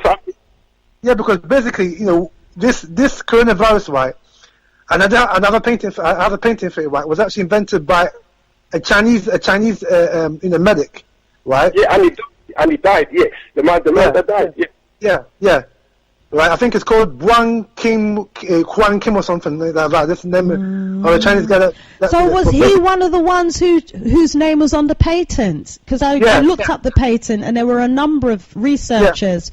Right. Yeah. But basically, there've been 19 different types of coronaviruses that has been invented. Yeah, and they're just strains of the common flu as well. They're just strains of the flu. Yeah. So, but they're obviously hyping this up, for their own hidden agenda. So there's a duality of things here. On the one side, they're killing off and totally damaging the Asian stock exchange and economy, aren't they? Because it's having a serious impact on their economy. And the other flip side is that, you know, they're killing off some of them in the process, and more killings are going to come from the ejections that they're going to be rolling out. Brother Kwame, though, do you know why everybody's gone mad over toilet paper all of a sudden? Yes, because basically, if you tell a big enough lie and you keep dragging it for long enough, the people believe it. Yeah. The number one casualty of war is the truth. Yeah. Right, and this is what's happening. So basically, you know, the propaganda of their white terrorist system is the media. Yeah. So propaganda is false that people need to, you know, blow their nose, wash their hands, get sanitizers. Do you know these sanitizers are alcohol based, and the chemicals can damage the fiber of the hands? Yes. And it would make people more susceptible to the disease if they were to come into contact with it, because they completely remove the layer on their hands, you know, that would normally protect and deal with any you know, fungus or disease or anything. And more people as a result of taking hand sanitizers are going to get coronavirus because this sanitizers actually damage the immune system. And this is what I'm saying is right. We would not get coronavirus only if you come into contact with Europeans and Asians. And this is what I'm saying to people: stop your contacting with them, because contact with Europeans and Asians, because this is a recessive genetic virus that has been tampered with. So because of dominant genes, like I said yesterday, right? We've got dominant genes, so the virus cannot seep into a dominant gene because it was not specified for a dominant gene type. This virus was made specifically for a Asia-Euro recessive gene type. That our immune system is different from their immune system, So what we tell people, right? Don't be scared. Just build your immune system. Take your herbs, take your ginger, take your echinacea, take your St. John's wort, take your red clover, take your turmeric. Those things will protect you from any, you know, so-called strain of the virus. But like I said, it will not get us unless you associate yourselves with Europeans and Asian people. And because, Brother Kwame, you're right, because we're raised that sweat a lot, you tend to sweat parasites out of your system. Yes, you will sweat it out of your system. Because, I mean, you know, as he mentioned, I'm looking for people who eat Chinese food. Stop going to the shop. Hopefully this is a warning to you. You know, don't eat Chinese food, because after all, I'm surprised that anyone still goes into those Chinese restaurants or eat Chinese food after all these videos. And the sad reality is, I mean, I was passing through Rye Lane Peckham just yesterday, and they've opened these new indoor shopping malls, and they've got a couple of Chinese takeaway type places in these shopping malls, and I saw our people buying food from them. Some of our young people as well. I'm thinking, you know, are their parents just not talking to them? Or do they just not know what's going on? How can we be trusting these people and eating food from them? You see, Sister Shanice, what I don't understand, at the end of the day, if you turn the table around, they don't even eat our food. They don't eat our food. That's true. We think I want to eat their food, and their food, not only is it, you know, should we not be thinking of eating their food because of coronavirus, but their food does absolutely nothing for our melanated bodies anyway. We need to be eating the yam and the chocha and the banana and the ackee and the food we grow in the ground or that we pick off of the tree. We're a different species from them. And that's it. And when you eat, and this is another thing, my sister, if you eat alkaline-based food, right, like a lot of greens, a lot of, you know, legumes, a lot of pulses, right, that is alkaline in its nature, right? So a lot of these viruses, right, are acidic in their nature, but they're made of acidic type kind of chemicals. That's attack the immune system. So if you, again, are a black person, right, but if you eat acidic food, you probably can contact the virus because your system is not an alkaline-based system. Our body, as particularly black people, right, feed on alkaline, not acid, alkaline. And also, just to say, it's important to have that balance as well, isn't it? Because the ideal is that pH balance. So not too acidic and not too alkaline either. Yeah, but the more the alkaline, the more you actually build in defenses. Because if for example, the pH 7, that's the level that that's the balance. Yeah, anything with a pH 7, right? But if it's below pH 7, then you've got problems. Then, you got problems. So anything you eat have to have at least a pH value of 7+ in more than less than pH 7. Yeah? You're right. Mm-hmm. So you're right. By having that balance, right, or by having a more alkaline diet as opposed to acidic diet, you're actually building up your black body, and you're feeding the parasites, which actually help the melanin cells grow and develop and regenerate itself. Yeah, the key is not to have a too acidic diet. Not, it's not to have a diet that's purely acidic. Not at all. And to get the balance and the alkaline balance, the alkaline diet will help, us to get that balanced diet, because obviously, the acidity does have a role to play in our body, but the problem is if, the diet is too acidic. So absolutely right on that. We've got to be mindful of, what all of the alkaline foods are that we ought to be eating. The avocados, the pumpkins, all the food that basically the rule is if it grow under the ground, like the yam and the chocho and the sweet potato and all them thing there, we should be eating it. And what Brother Kwame is saying there, you thought where West Africa is, well, Africa in general, with the exception of South Africa, which got, cold climate. It can't survive, virus like that, Sister Shanice. It would never survive in equatorial West Africa. Yeah, that particular strain won't, but let's not get too complacent, though, because, we just have to read the case of Dr. Death to know about, the biological chemicals and that they've also got to try and target our genes as well. We know that we're survivors, but we have to be aware of the damage that AIDS and Ebola has already done to the continent. It's taken the lives of, not tens of thousands, but millions, up to 30 million Africans. No, but that's the point I'm making, sister, because AIDS and Ebola was specifically targeted, right. at dominant people. That's because we're talking the same language, my brother. I'm just saying that's why we can't be complacent and feel that they're not going to be coming, with a disease that's targeted at us. We just have to remind ourselves of AIDS, Ebola, Zika. These diseases were targeted, at our people and have been causing a huge, number of deaths on the continent and in America in particular as well. Yes, Brother Ade, come in, man. The doctor who actually warned them, he actually 5 months ago, because this thing has been in the air, it's been amongst the European community for the last 5 months, and people dropped their lives in Italy. He warned them. He actually died of it. The same doctor Brother Kwame is alluding to, was one of the doctors. Yeah, he was only a young doctor, and he died. Yeah, and they tried to cover it up. I'm suspicious about his death anyway, but I hear you, because it is a strain of the flu, and it's going to affect the most vulnerable first, the elderly and the young, and those with a weak immune system. So a doctor, although he's in the forefront, and if he's the same doctor who was on the video speaking up and speaking out when he shouldn't have been, I'm very suspicious about his death. But anyway, that's one that will probably unfold. That will unfold in time in the future. If any government are listening in Africa, please don't let people in with that intention. Yes, keep out the Asians right now. Keep out the Chinese. Keep out the Asians. Keep out the Europeans.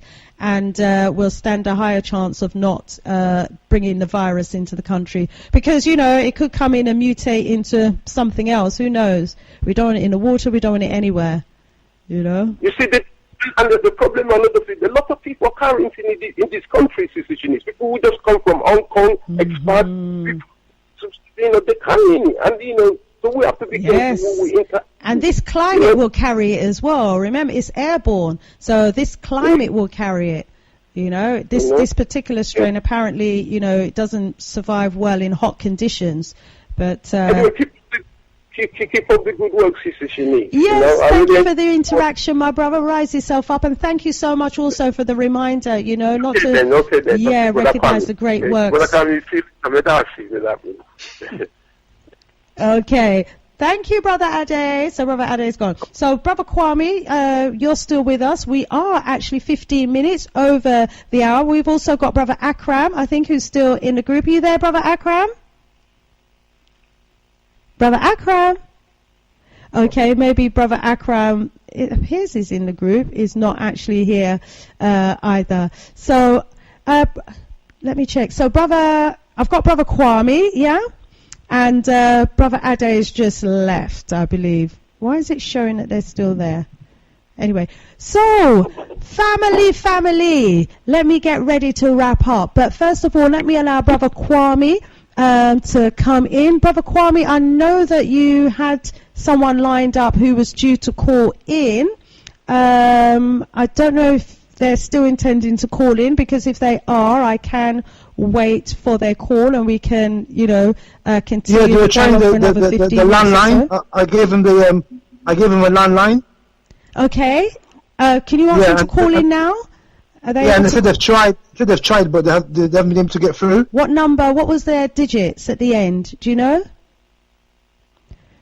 Okay, well, let me clear the line and let me clear the phone so that you can ask them to call in. So we're going to hear from, is it Mohammed?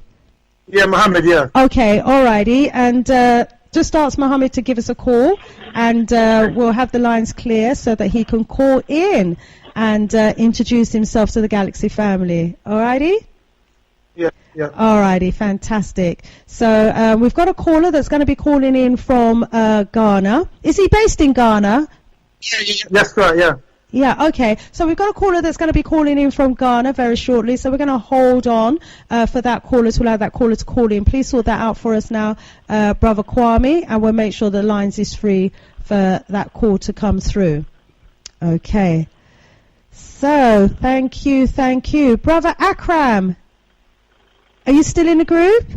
No? Okay, let me just safely clear the group then, knowing that I'm not cutting anybody off right now. So, Galaxy family, Sista Shanice here. As you know, the show started at 10 a.m.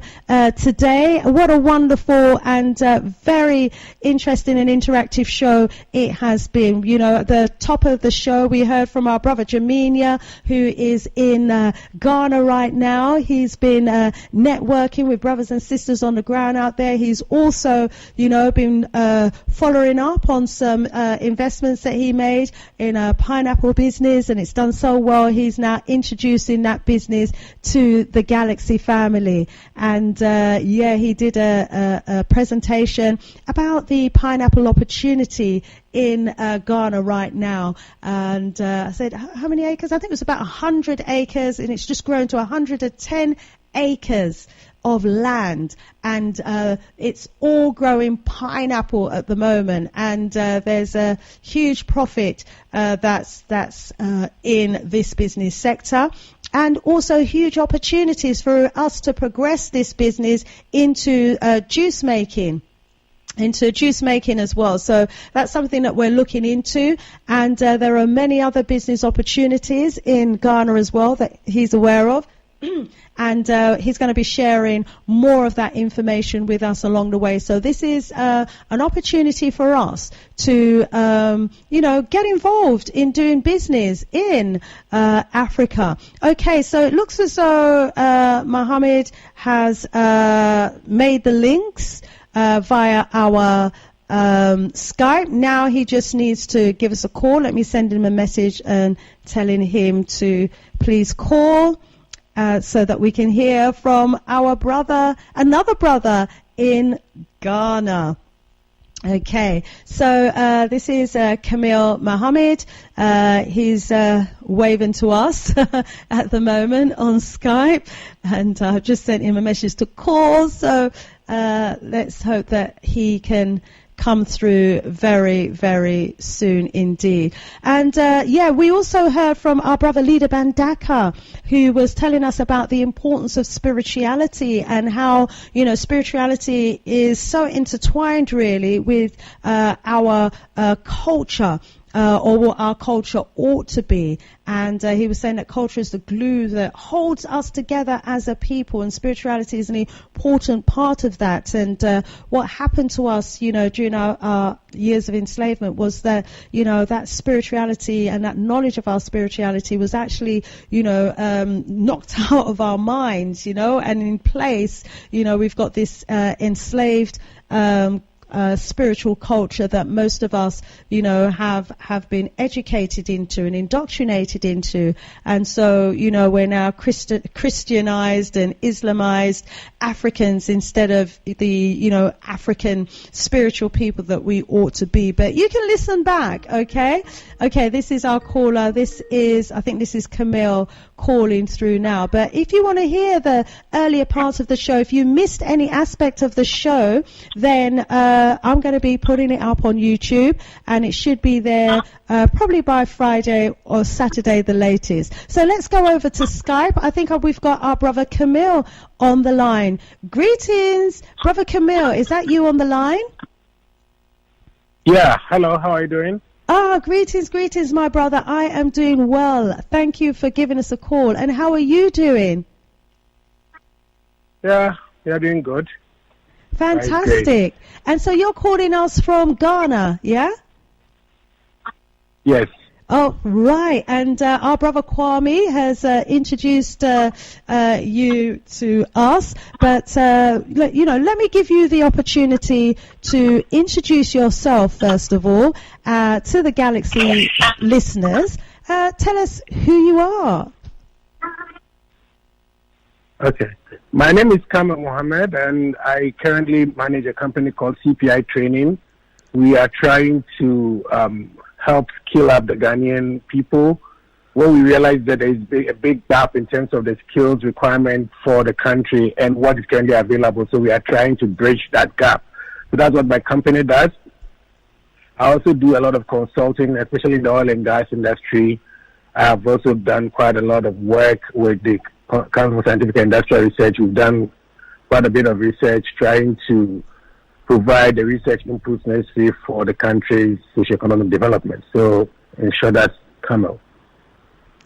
Right, fantastic. So the company that you're currently working in that's aimed at bridging the skills gap, what's the name of that company? And tell us a little bit more about that company, please. CPI Training. CPI Training, yes. Go ahead. CPI, Corporate Professional Industrial Training. Uh-huh. Yes, we mainly support industrial trades training skills. Yes. For the extractive, mining, oil and gas, and the power sectors. Simply because what happened was after the discovery of oil, we realized there was a gap between what some of the companies were requiring for Ghanaians to work in the sector and what the certification requirements for our NVTI, CODVET, and the Ghana Education Technical Training Institutions. So we needed to find a way to bridge the gap.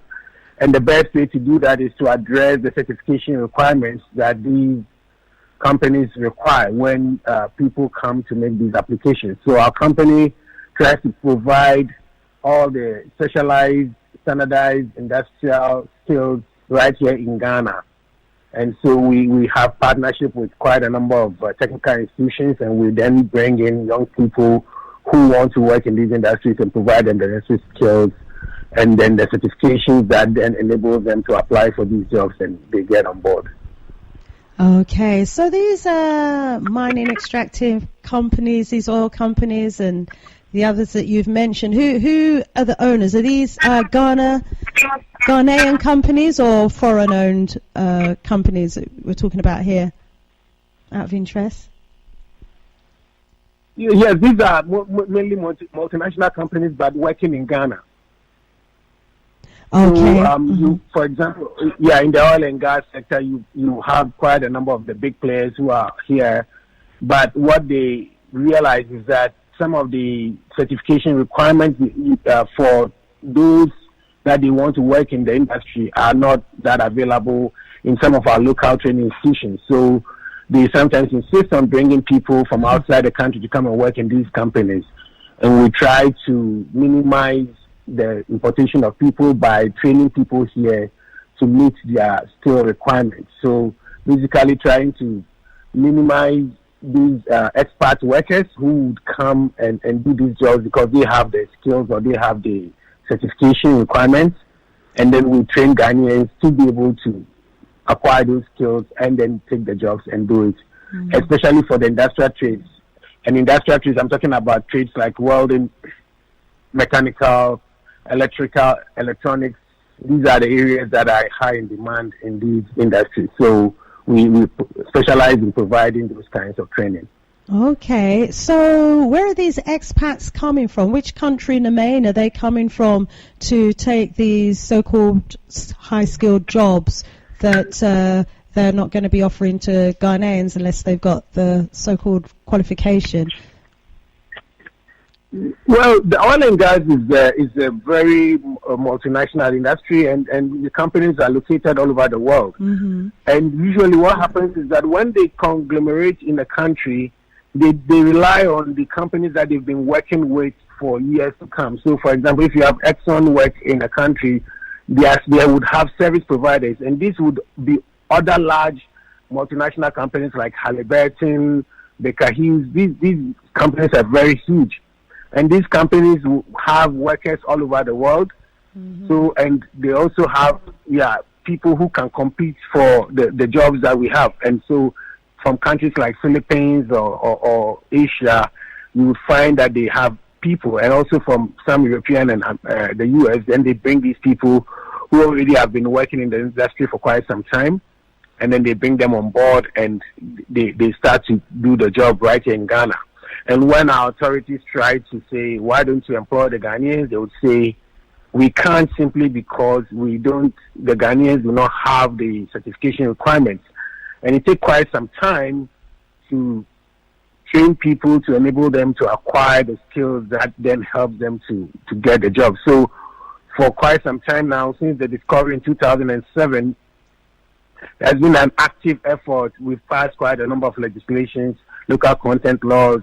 I was the president of the Ghana Oil and Gas Service Providers Association, and we really worked with the indigenous oil and gas companies to try and help bring up the skills of their employees, as well as working with the international companies to find out what requirements would help them to employ the people from Ghana. So this is something that we've done, but it's still not optimum at this stage, because there's still a lot of experts working in the industry, jobs that could have been done by Ghanaians. So there's still quite a long way to go to get as many Ghanaians as possible working. And there are still other business opportunities in the industry that other people can look at, even though, yes, there's been quite a number of registrations, there's been quite a number of companies that are registered to work in the sector. I think there's still opportunities for people to come on board. Mm-hmm. Thank you for giving us a bit of an insight into the challenges facing Ghanaians, really accessing some of these jobs and opportunities in these multinational conglomerate companies in, Ghana in this instance. And it's a story that's not too dissimilar to our experiences here in the UK, actually, Mohammed, because, at one time, when we were being denied jobs here in the UK, and the employers were the Europeans, they were the owners of the companies in the main, they own most of the organisations, the institutions and the companies. They're the ones who head it up.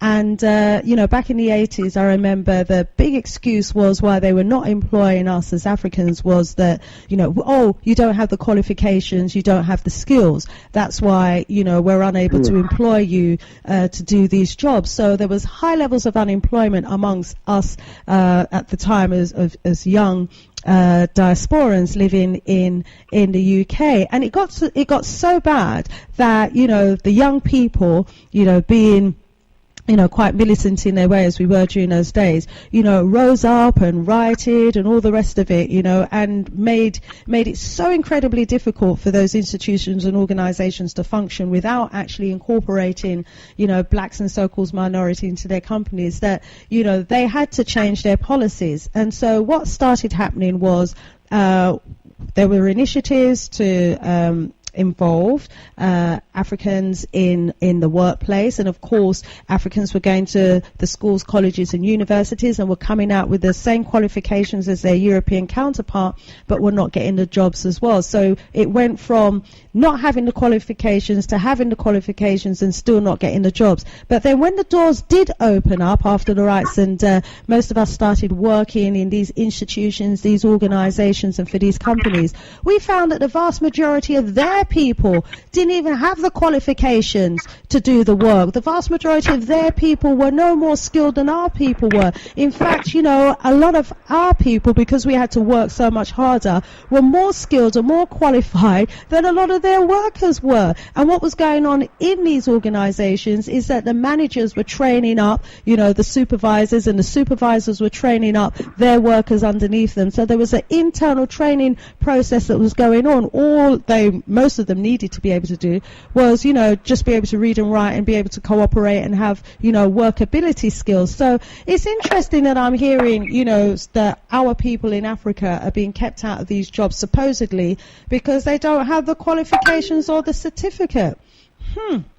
It's a bit of history repeating itself there, and it sounds like, you know, because you're saying it's still got a long way to go, you're kind of climbing up a slippery slope there as well. But you know, but nevertheless, obviously the CIP training is trying to address this narrative that's being spewed out that, you know, Ghanaians are not qualified enough to have these jobs, which I think is an insult, you know, anyway, because, you know, as I said, there could be on-the-job training. But how is the organisation getting on with the training and with filling positions in these corporate industries, or, you know, as you're saying, is it still quite a long way to go? Well, there are 4 key elements when you want to provide internationally certified trade skills in a country like Ghana or all over the world. And these 4 conditions must be present to enable people to acquire the skills required. Now, you have to have training institutions that have the right equipment. Now, before the oil and gas, there was a big challenge in most of our training institutions where they didn't have all these equipment. So after we discovered oil and gas, the government worked with the World Bank and spent quite a bit of money and imported quite a lot of equipment into 3 schools, starting with 3 schools. So you had Kikam Technical Institute, you had Accra Technical Institute, you had the Regional Maritime University right here in Accra, all being given about $57 million worth of equipment. That was not enough, and the government has continued to work with the other technical training institutions, and through a program is rolling out quite an expensive investment in equipment, which is a very, very important requirement, without which you cannot provide the kind of skill that you need. So that's one. The second part of it is that you need to find the competent instructors, which is quite challenging, because while we have quite a number of instructors, they don't have the experience. So think about it this way. Somebody is teaching a technical institute or technical university, but he himself has not worked in the oil and gas or the mining sector. And yet is expected to train somebody to go and work in this sector and provide him the hands-on skills necessary. That could be quite challenging. So part of what CPI does is that we work with schools and institutions around the world to bring the expert knowledge right here to our technical training institutions, to partner with our local instructors to help provide the skills. The third condition is the curriculum. Again, before oil and gas and all that, we found out that the curriculum that are being used in our technical institutions did not meet the needs of the industry. So the person would complete school but doesn't have the skills that the company wanted, simply because the curriculum that was used to teach the person was not up to the international standard, or was not what the skills that the person required. So in this case, you need to import some of these curriculum. So we worked with Canadian post-secondary institutions, and they provided us some of these curriculum to use to train people in Ghana. The last bit of it is the consumables. Now, this is very important, because when you are working in an area where you are providing hands-on skills, you need the consumables to be able to practice. Now, unfortunately, in Ghana, we don't have some of these in our technical institutions, because the government provides, and even now we are free SHS in some of technical institutes, and the government pays for the consumables, which is really not enough in terms of the funding that sorry, is 506, provided. I've added you. You can just hold on the line, please. 501. Please hold on the line. Yeah, sorry to interrupt you there, my brother Mohammed. Please continue. You were talking about the need for consumables so they can get hands-on skills and experience. Yeah.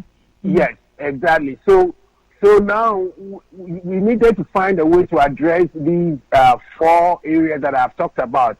And so what we then did was we worked with the existing institutions that already have the equipment by bringing in the people with the skills, providing all the consumables, and also ensuring that they had the right curriculum to provide the training.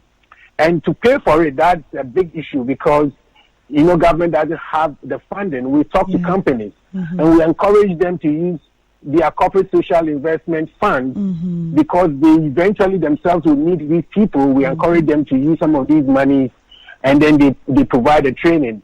And also in some cases, for example, in some of the mining companies that we work with, they themselves bring people from their companies or their communities where they support, and then we then take these people through these intensive training courses, which then equip them to be able to work. So I think there are quite a number of challenges, and there are a number of approaches that need to be used.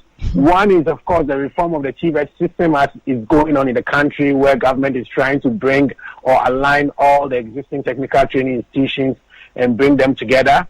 But that is going to take quite some time because currently the technical institutions are spread across 15 different government ministries, departments, and agencies. You need to bring, they are consolidating all of them under the Ministry of Education, which is a very bold and very good step that would bring all of them together so that you can have the right coordination through the Council for Technical Vocational Education Training and all that. And this is important because for a country where you have a lot of unemployed graduates coming out of our universities and government having a limited number of job placements for them, you need to give them the skills, the hands-on that will enable them either start their own businesses or be able to go into direct employment with those kind of skills. And we are finding that there's abundant opportunity in Ghana, but to harness those skills and to get people to get the jobs, you really need to give them the hands-on skills. So we have a lot of we have a lot of graduates of institutions, but they don't have the hands-on skills. And so they are not being very productive, and it's making it difficult for companies to employ them or they themselves to employ themselves simply because they do not have those skills. But I think with some of the initiatives being undertaken, I think we can begin to bridge this gap between what industry requires and what is available out there. My brother, if you could please hold it there. There's so much I could say about what you've just said there, but I'm going to allow caller 501 to interact with us. Greetings, caller 501. Who do we have on the line? Greetings. Caller 501, are you there? Okay, no, caller 501. Sorry, I wasn't able to add you. I thought I did. My apologies. 501, if you want to call back, you can. Okay, my brother, you was telling us about that huge gap between the needs of industry and the skills, training and qualifications that our young brothers and sisters in Ghana actually have, and the huge amount of investment that the Ghanaian government has already gone to the World Bank to get money for to do, which is to build all of these technical universities so that it could and buying all of the equipment etc. needed in order to deliver the training so that Ghanaians can actually get some of these jobs that these multinational corporations are actually that have available or could have available to Ghanaian people. It's really interesting because you're telling me a story. You're telling a story to someone who's on the other side of the pond, so to speak, or the other side of the fence, yeah? And so here in the UK, we actually work alongside, the Europeans here, and so we're probably more familiar from their perspective about what the issue is in terms of creating jobs and opportunities in Africa. When the governments here talk about going to Africa to set up their businesses to create jobs and opportunities, they're not talking about creating jobs and opportunities for Africans. They're talking about creating jobs and opportunities for their people. Yeah, and they're providing the skills and the training that their people need here, not even us in the diaspora, that their people need first and foremost in order to do the jobs wherever they are in the world. So when you get, European countries going to Africa and setting up, mining companies, mining industries, or oil or gas industries, or whatever else, they've already calculated the number of jobs that they are going to be creating for their people, not for our people. Yeah. So what they've got to do in order to justify not giving the Africans the jobs, they've got to come up with their reasons and their rationales and their excuses why, they don't have to give the Africans the jobs. And this line that they are spinning right now is a line and a yarn that we have heard told to us during our lifetime living here in the UK, why they have not given us equal access to jobs and opportunities that they have here. Yeah, there are large numbers of unemployed Africans here in the UK, and they're unemployed even though they've gone through the schools and the same colleges and the same universities as their white counterparts. Even though they have the same qualifications as their white counterparts, they are not getting the same jobs here as their white counterparts because of racism, because of discrimination, because of selective recruitment practices, because of institutionalized racism that's keeping our people out of those institutions and organizations and away from those jobs and opportunities.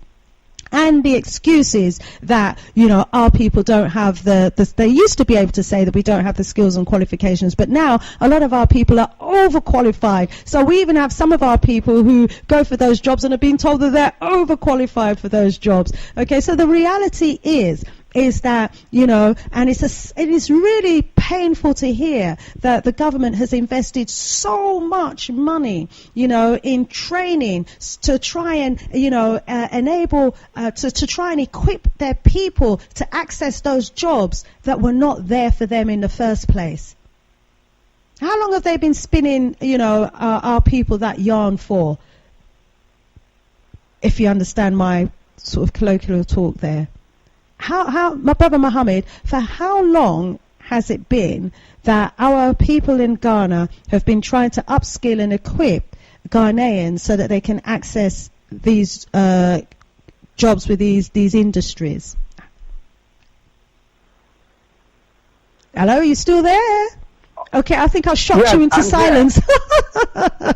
Sorry about that. I didn't get some. No. I didn't get some of what you were saying, but you were asking me how long we've been trying to get Ghanaians to get jobs.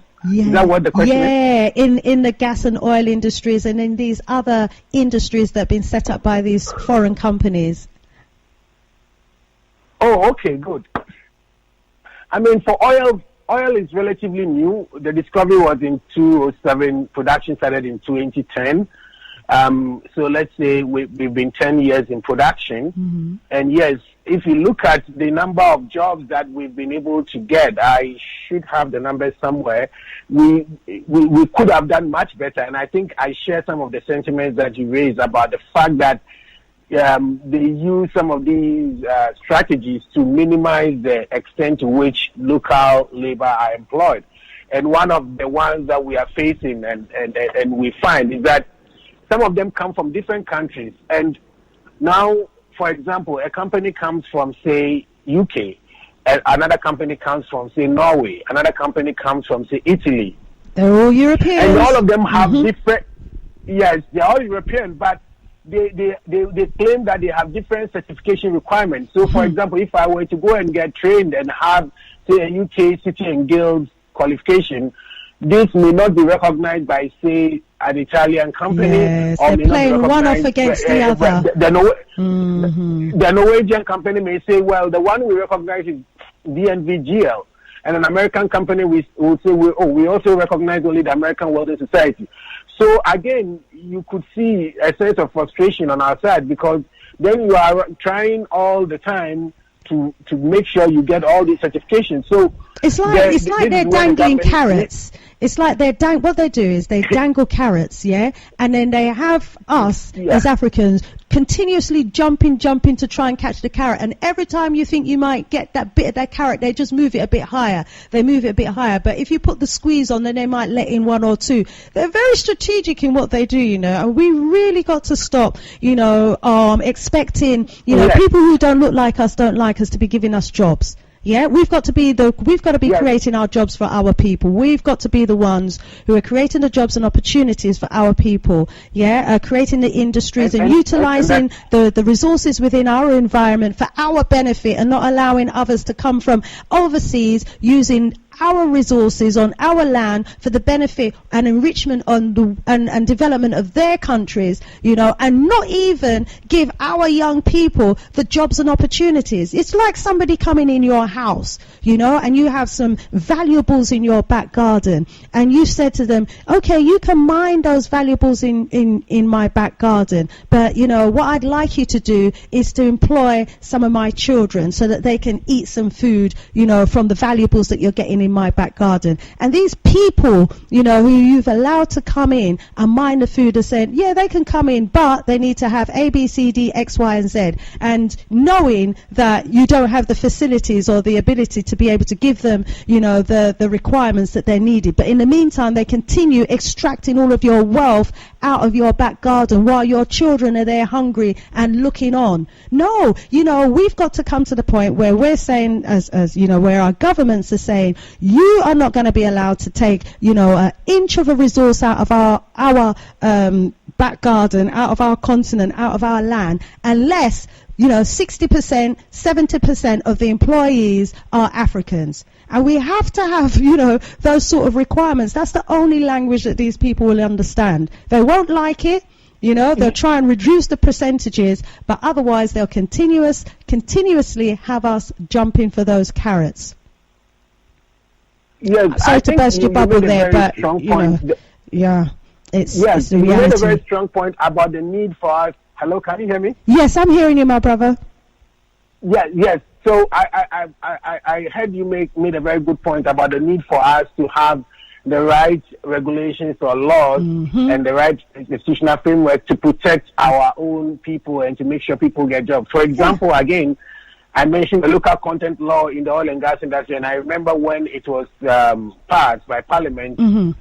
The idea in 2014, the idea was that this act was going to have 50% Ghanaian ownership and 50% Ghanaian jobs and all that. Very nice, 90% jobs, 50% ownership, 90% jobs in the industry in the next 10 years. And it sounded quite aspirational. But now we are approaching, in 2024, we are approaching that, but most of the targets that the government set have not been met. No, and they won't be met, and they'll try and move it.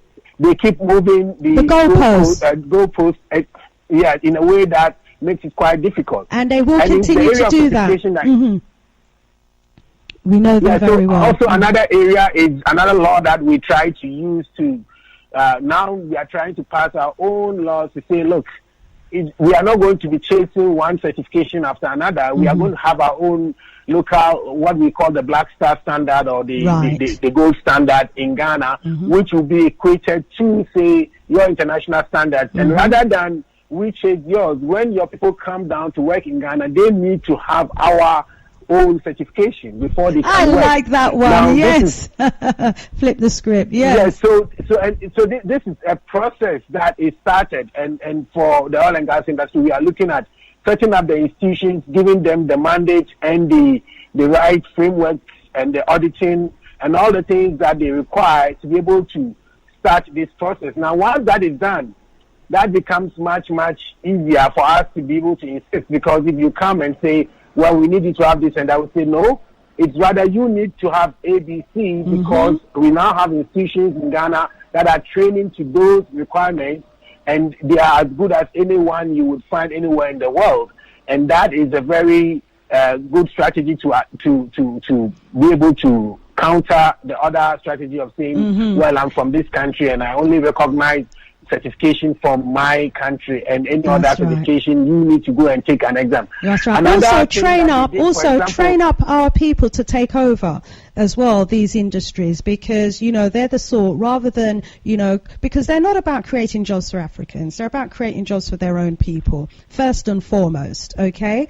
That's what, they are about. And if they feel that they're not going to be able to get the opportunity to create their jobs for their own people, they will look to go elsewhere, and they'll try and find, a softer touch or a softer government somewhere else. So we do need to be prepared to, take over these industries. And you was also talking about, graduates going into business entrepreneurship type training so that they could take advantage of the opportunities, there in Ghana. And we were talking about the opportunities there earlier today in this show, and it's something we talk about all the time, because when we leave here from the UK and we go to Africa, we can see the gaps, we can see the opportunities, but we also recognize, as you were saying as well, that the curriculum that is taught to the young people in your country is an outdated one, and it's outdated for even European industries, let alone relevant, and it shows the extent to which it's irrelevant for Africa's own growth and development. So quite often,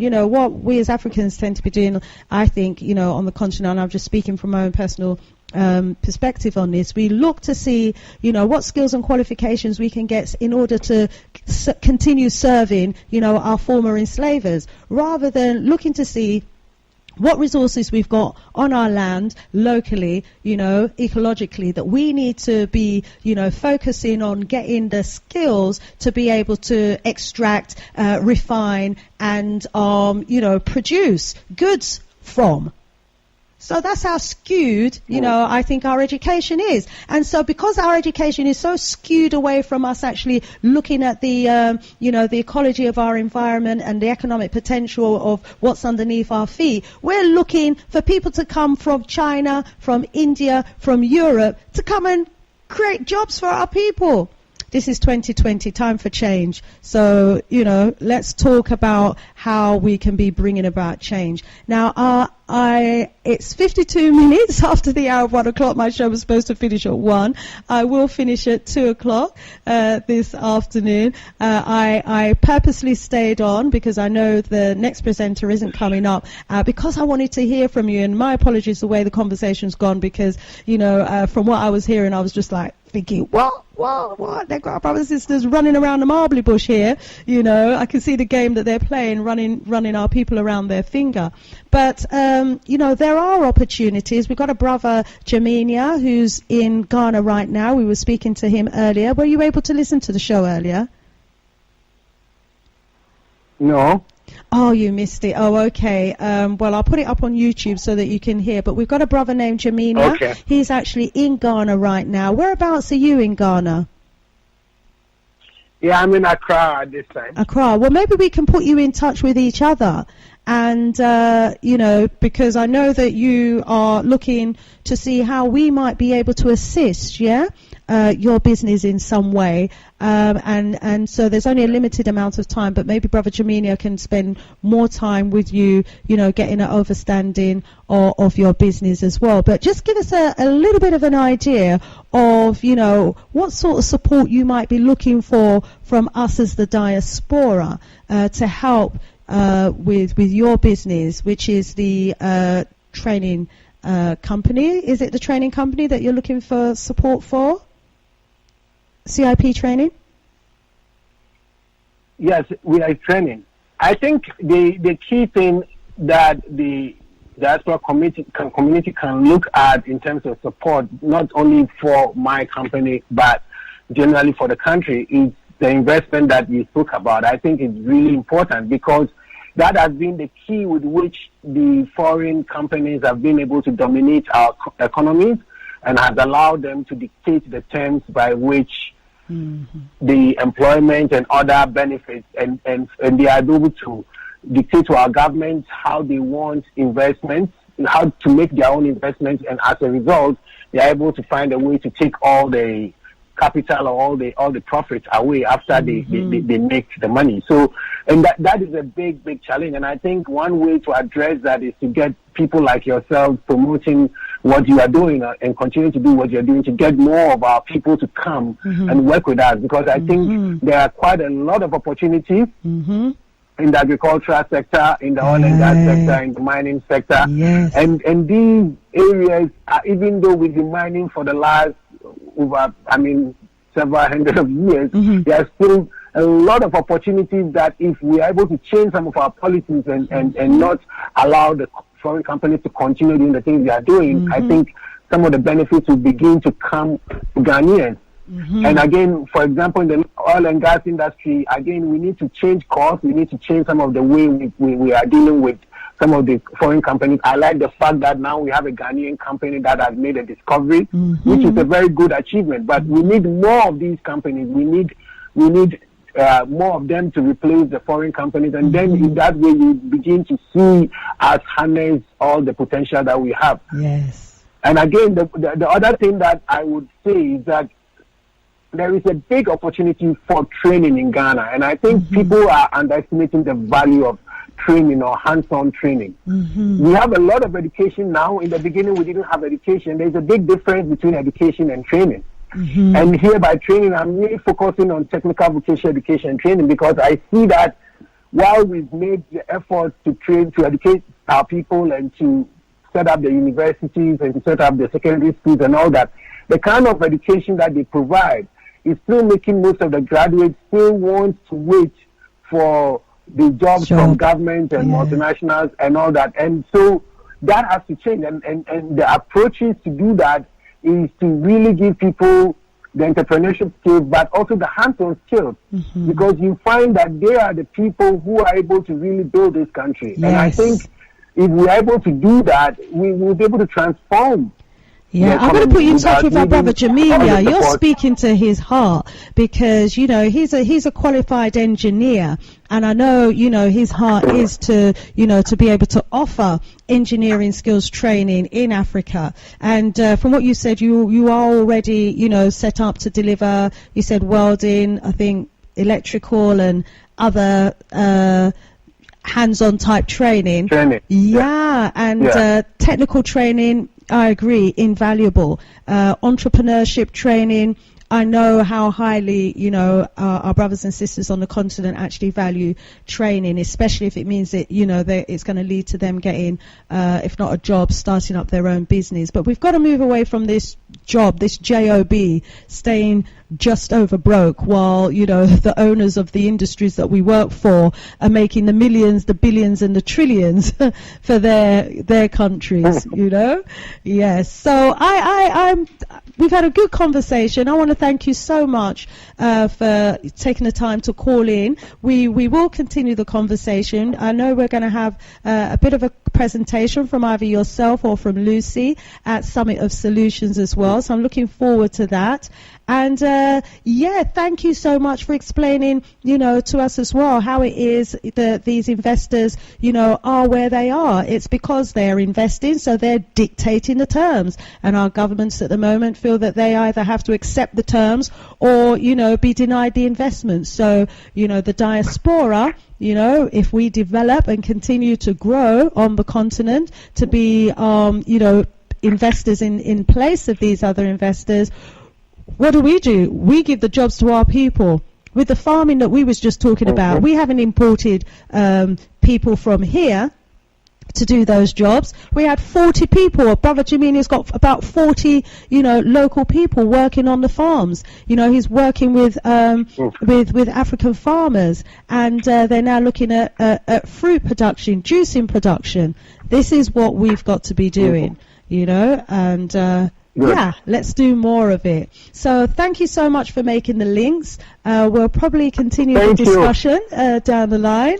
But you know, it's been a pleasure speaking with you. My apologies to anyone that maybe wanted to call in and interact with you. We've run out of time now, but we will be continuing the conversation. Yes, so rise up, my brother. Thank you so much. Yeah, great to have spoken with you. One love. So that's our brother Mohammed there, and is a link via brother Kwame. Rise up, brother Kwame, from Nottingham, and we're also going to hear from one of his business partners, Lucy, at Summit of Solutions. But as you can hear from that conversation, family, sorry, I couldn't help but go into the politics of what's going on there, and I was trying to be as mild about it as I could. So I've been on for the last 4 hours. If you've been keeping it locked from the top of the show, I want to thank you so much. And, I will be back, all being well, I'll be seeing you on Sunday, won't I, for Summit of Solutions. Yes, it's been a long time coming for some, but it is now here and, almost upon us. And I certainly hope that you will be joining us at Summit of Solutions for us to continue the conversation that we're having online as well, over the air as well, about the opportunities that are there on Mama Africa. Just in case, maybe you're a first-time listener and you haven't heard our advert about Summit of Solutions, get your pens ready. I'm going to play the advert right now as part of my outro, so that you've got the details for Summit of Solutions, which is where we're going to be continuing to talk about how we can contribute towards the development and the advancement of Mama Africa land from right here in the UKKK. Summit of Solution, our purpose and intention towards our African liberation. Date for your diary. Sunday the 15th of March 2020 at the Classique. From 4 p.m. to 9 p.m. 18 Upper Tooting Road, Tooting Beck, SW 17 7PG. And the main theme for our Summit of Solutions meeting is going to be about diaspora economic opportunities in Africa. The Russians are having Russia-Africa Summit. The Chinese are having their China-Africa Summits. The Europeans are having their European-African Summits. The UK-Africa Summit. We need to have our Diaspora Africa Summit as well. Summit of Solution is no illusion. Sunday the 15th of March 2020 at the Classique. That is our own purpose and intention. And the nearest tube to Classique, family, is Tooting Beck. It's a very, very short walking distance from from Tooting Beck tube station. So certainly hope that we will be seeing you there this coming Sunday. We have got to be the solution to our problems, as you've heard from our caller there. They keep moving the goalposts and it's just an excuse and a justification to keep our people out of those jobs that were never created for our people in the first place anyway. It was created for their people back home, okay? But of course they're not going to tell the African government that, and they're not going to tell the African people that either. They'll keep them, learning studying a curriculum that's outdated and is no good to them in Africa and no good to them for the jobs that they're going to be creating for their own people. How wicked is that? Oh my days. Anyway, Galaxy family, Sister Shanice preparing to log out now and hand over back to the studio. I want to thank you so much for keeping it locked. Look forward to seeing you this coming Sunday at Classiques for our Summit of Solutions meeting, and I will be putting the show up on YouTube as well. Okay, rise up, brother Anu, back in the studio. This is Motherland. This is a track that was produced by Afrobia, none other than Adam. Rise up, brother Adam. Yeah. Motherland. Ooh, yeah. Oh.